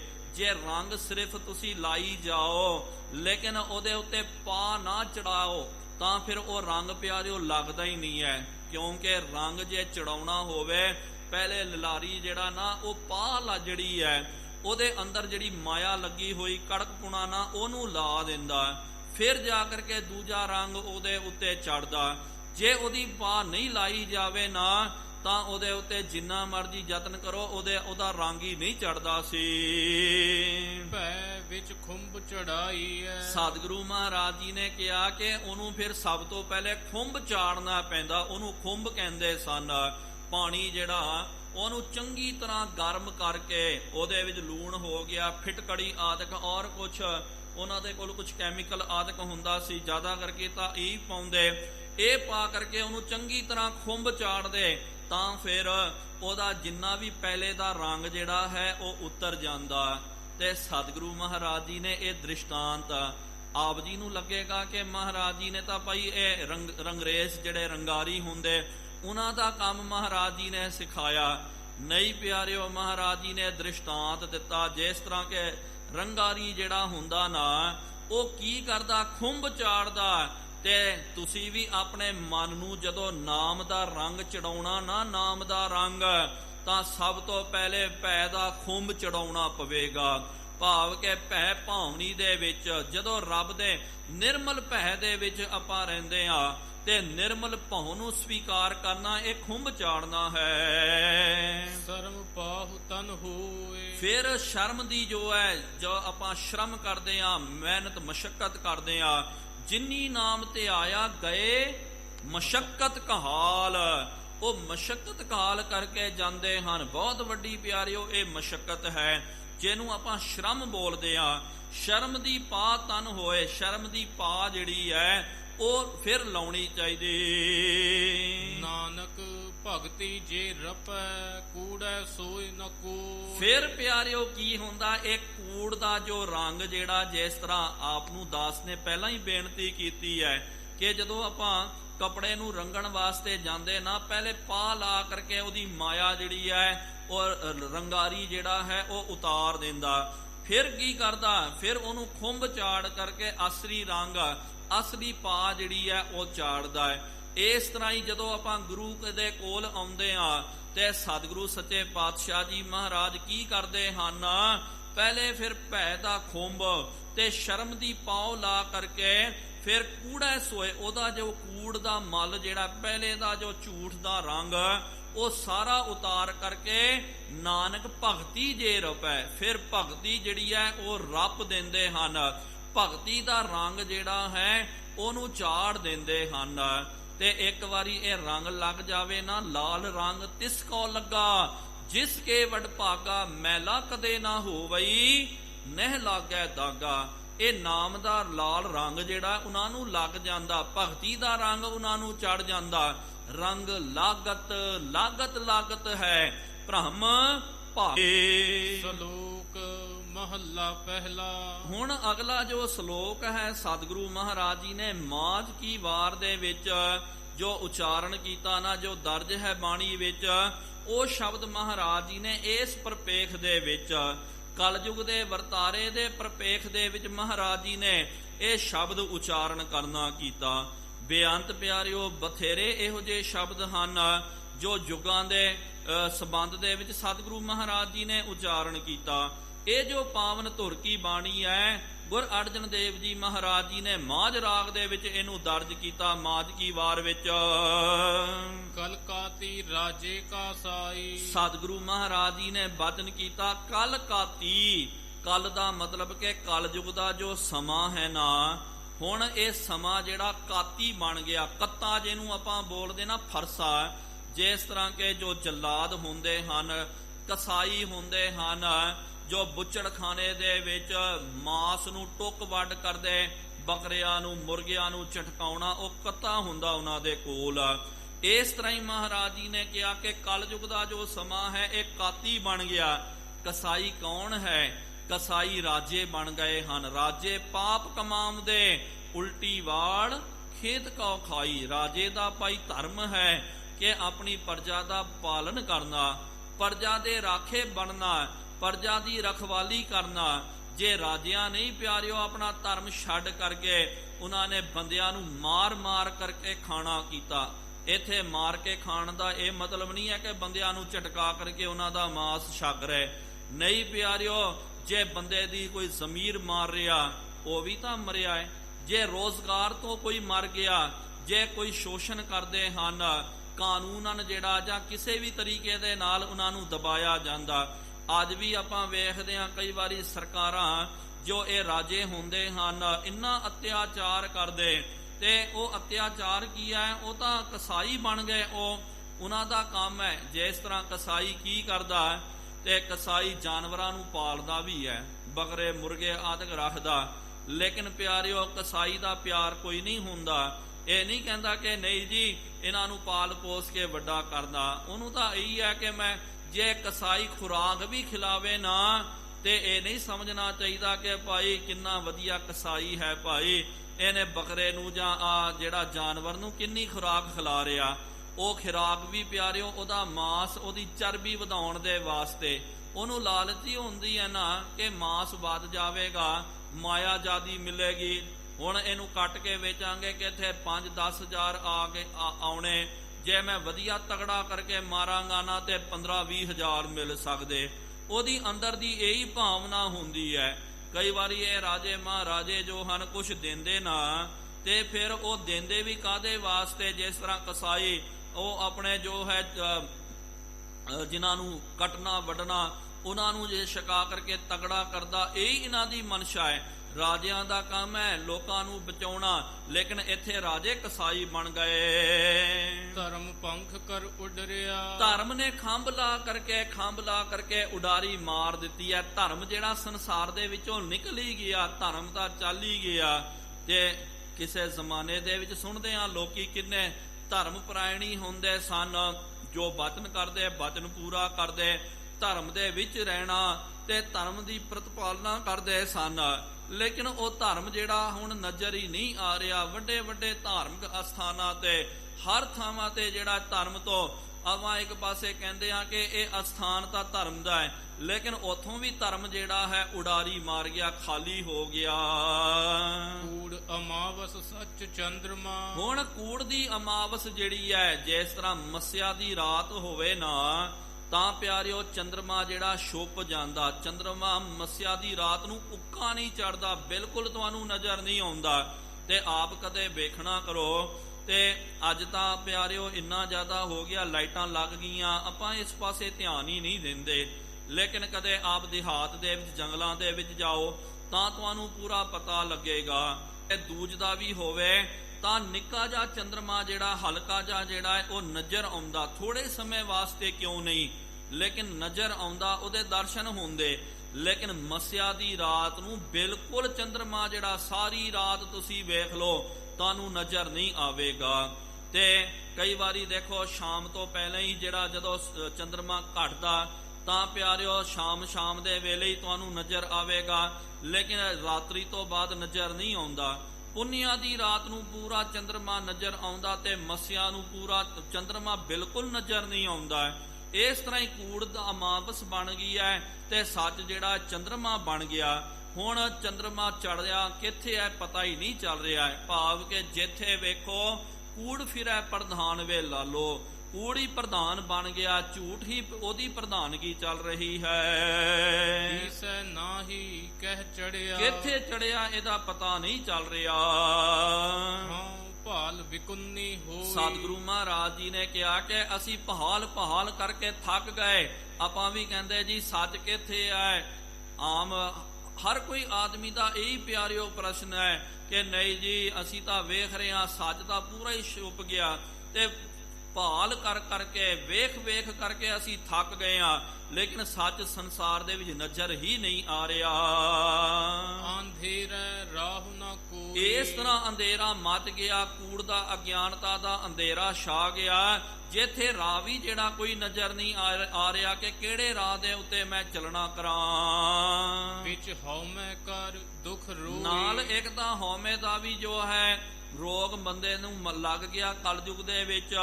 ਇੱਕ ਹਉਮੈ ਦੇ ਰੋਗ ਕਰਕੇ ਵੀ ਮੈਂ ਬਹੁਤ ਜ਼ਿਆਦਾ ਦੁਖੀ ਹਾਂ। ਕਹੋ ਨਾਨਕ ਕਿਨ ਬਿਧ ਗਤ ਹੋਈ, ਸਤਿਗੁਰੂ ਗੁਰੂ ਨਾਨਕ ਦੇਵ ਜੀ ਮਹਾਰਾਜ ਆਪਣੀ ਮੋਹਰ ਲਾ ਕਰਕੇ ਕਹਿੰਦੇ ਕਿ ਇਹੋ ਜਿਹੇ ਭਿਆਨਕ ਸਮੇਂ ਦੇ ਵਿੱਚ ਕਿਨ ਬਿਧ ਗਤ ਹੋਈ, ਕਿ ਕਿਸ ਤਰ੍ਹਾਂ ਭਾਈ ਬੰਦੇ ਦੀ ਗਤੀ ਹੋਵੇ, ਕਿਸ ਤਰ੍ਹਾਂ ਜੀ ਦਾ ਉਧਾਰ ਹੋਵੇ। ਇਸ ਤਰ੍ਹਾਂ ਸੱਚ ਦਾ ਜਿਹੜਾ ਹੈ, ਸੱਚ ਕਿਨਾਰੇ ਰਹਿ ਕੇ ਆਖੈ ਮਰਦੇ ਬਾਮਨ ਮੌਲਾਣੇ। ਇਹ ਮਲਾਣੇ ਬਾਮਣ ਜਿਹੜੇ ਧਾਰਮਿਕ ਆਗੂ ਆਪਸ ਦੇ ਵਿੱਚ ਖੈ ਕਰਕੇ ਮਰ ਰਹੇ ਹਨ। ਸੱਚ ਤਾਂ ਇੱਕ ਪਾਸੇ ਰਹਿ ਗਿਆ, ਕੂੜੀ ਜਿਹੜਾ ਪ੍ਰਧਾਨ ਹੋ ਗਿਆ। ਹੁਣ ਕਿਨ ਬਿਧ ਗਤ ਹੋਈ, ਕਿਸ ਤਰ੍ਹਾਂ ਜੀਆਂ ਦੀ ਗਤੀ ਹੋ ਸਕਦੀ ਹੈ। ਇਹ ਸਤਿਗੁਰੂ ਮਹਾਰਾਜ ਜੀ ਨੇ ਕਲਯੁਗ ਦੇ ਪਰਥਾਏ, ਕਲਯੁਗ ਦੇ ਵਿੱਚ ਜੋ ਵਰਤਾਰਾ ਵਰਤ ਰਿਹਾ ਉਹਦੇ ਪਰਥਾਏ ਦੂਜਾ ਸ਼ਬਦ ਉਚਾਰਨ ਕੀਤਾ। ਹੁਣ ਤੀਜਾ ਸ਼ਬਦ ਵੀ ਜਿਹੜਾ ਹੈ ਰਾਮਕਲੀ ਵਾਰ ਦੀ ਜੋ ਵਾਰ ਹੈ ਉਹਦੇ ਵਿੱਚ ਪੰਚਮ ਪਾਤਸ਼ਾਹ ਜੀ ਨੇ ਦਰਜ ਕੀਤਾ। ਉਹਦੀ ਵਿਚਾਰ ਆਉਣ ਵਾਲੇ ਅਗਲੇ ਦੀਵਾਨਾਂ ਦੇ ਵਿੱਚ ਆਪਾਂ ਨੇ ਕਰਨੀ ਹੈ। ਹੁਣ ਇੰਨੀਆਂ ਕੋ ਬੇਨਤੀਆਂ ਪ੍ਰਮਾਣ ਕਰਿਓ। ਵਿਚਾਰ ਕਰਦੇ ਆਂ ਬੇਅੰਤ ਗਲਤੀਆਂ ਹੋ ਗਈਆਂ ਜੀਓ, ਮਾਫੀ ਬਖਸ਼ਣੀ ਅੱਗੇ ਤੋਂ ਸਮਤ। ਆਓ ਸਾਰੇ ਗੱਜ ਵੱਜ ਕਰਕੇ ਫਤਿਹ ਬੁਲਾਈਏ। ਵਾਹਿਗੁਰੂ ਜੀ ਕਾ ਖਾਲਸਾ, ਵਾਹਿਗੁਰੂ ਜੀ ਕੀ ਫਤਿਹ। ਅਚੂਤ ਹੈ ਪਾਰ ਬ੍ਰਹਮ, ਅਬਨਾਸੀ ਅਗਨਾਸ, ਹੈ ਪੂਰਨ ਹੈ ਸਰਬ ਮੈਂ ਦੁਖ ਭੰਜਨ ਗੁਣ ਤਾਸ। ਹੈ ਸੰਗੀ ਹੈ ਨਿਰੰਕਾਰ, ਹੈ ਨਿਰਗੁਣ ਸਭ ਟੇਕ। ਹੈ ਗੋਬਿੰਦ ਹੈ ਗੁਣ ਨਿਧਾਨ, ਜਾਂ ਕੈ ਸਦਾ ਵਿਵੇਕ। ਹੈ ਅਪਰੰਪਰ ਹਰ ਹਰੇ, ਹੈ ਪੀ ਹੋਵਨਹਾਰ। हे संतां कै सदा संग निधारा आधार। हे ठाकुर हों दासरो, मैं निर्गुण गुण नहीं कोए। नानक दीजै नाम दान, राखों हिय परोए। आए प्रभ शरणागति, किरपा निध दयाल। एक अखर हर मन बसत, नानक होत निहाल। वाहिगुरु नाम जहाज है, चढ़े सो उतरै पार। जो शरधा कर सेवंदे, गुर पार उतारण हार। कथा निता प्रत होत है, सुनहो सो सिंह सुजान। नानक गुरु गोबिंद सिंह जी, सदा करै कल्याण। नानक गुरु गोबिंद सिंह जी। ਨਾਮ ਕਰਤਾ ਪੁਰਖ ਨਿਰਭਉ ਨਿਰਵੈਰ ਅਕਾਲ ਮੂਰਤ ਅਜੂਨੀ ਸੈਭੰ ਗੁਰ ਪ੍ਰਸਾਦ ਜਪ। ਆਦ ਸੱਚ ਜੁਗਾਦ ਸੱਚ ਹੈ ਵੀ ਸੱਚ। ਨਾਨਕ ਹੋਸੀ ਵੀ ਸੱਚ ਇਕ ਓੰਕਾਰ ਸਤਨਾਮ ਕਰਤਾ ਪੁਰਖ ਨਿਰਭਉ ਨਿਰਵੈਰ ਅਕਾਲ ਮੂਰਤ ਅਜੂਨੀ ਸੈਭੰ ਗੁਰ ਪ੍ਰਸਾਦ ਜਪ। ਆਦ ਸੱਚ ਜੁਗਾਦ ਸੱਚ ਹੈ ਵੀ ਸੱਚ। ਨਾਨਕ ਹੋਸੀ ਵੀ ਸੱਚ ਇਕ ਓੰਕਾਰ ਸਤਨਾਮ ਕਰਤਾ ਪੁਰਖ ਨਿਰਭਉ ਨਿਰਵੈਰ ਅਕਾਲ ਮੂਰਤ ਅਜੂਨੀ ਸੈਭੰ ਗੁਰ ਪ੍ਰਸਾਦ ਜਪ। ਆਦ ਸੱਚ ਜੁਗਾਦ ਸੱਚ ਹੈ ਵੀ ਸੱਚ। ਨਾਨਕ ਹੋਸੀ ਵੀ ਸੱਚ ਇਕ ਓੰਕਾਰ ਸਤਨਾਮ ਕਰਤਾ ਪੁਰਖ ਨਿਰਭਉ ਨਿਰਵੈਰ ਅਕਾਲ ਮੂਰਤ ਅਜੂਨੀ ਸੈਭੰ ਗੁਰ ਪ੍ਰਸਾਦ ਜਪ। ਆਦ ਸੱਚ ਜੁਗਾਦ ਸੱਚ ਹੈ ਵੀ ਸੱਚ। ਨਾਨਕ ਹੋਸੀ ਵੀ ਸੱਚ ਇਕ ਓੰਕਾਰ ਸਤਨਾਮ ਕਰਤਾ ਪੁਰਖ ਨਿਰਭਉ ਨਿਰਵੈਰ ਅਕਾਲ ਮੂਰਤ ਅਜੂਨੀ ਸੈਭੰ ਗੁਰ ਪ੍ਰਸਾਦ ਜਪ। ਆਦ ਸੱਚ ਜੁਗਾਦ ਸੱਚ ਹੈ ਵੀ ਸੱਚ। ਨਾਨਕ ਹੋਸੀ ਵੀ ਸੱਚ।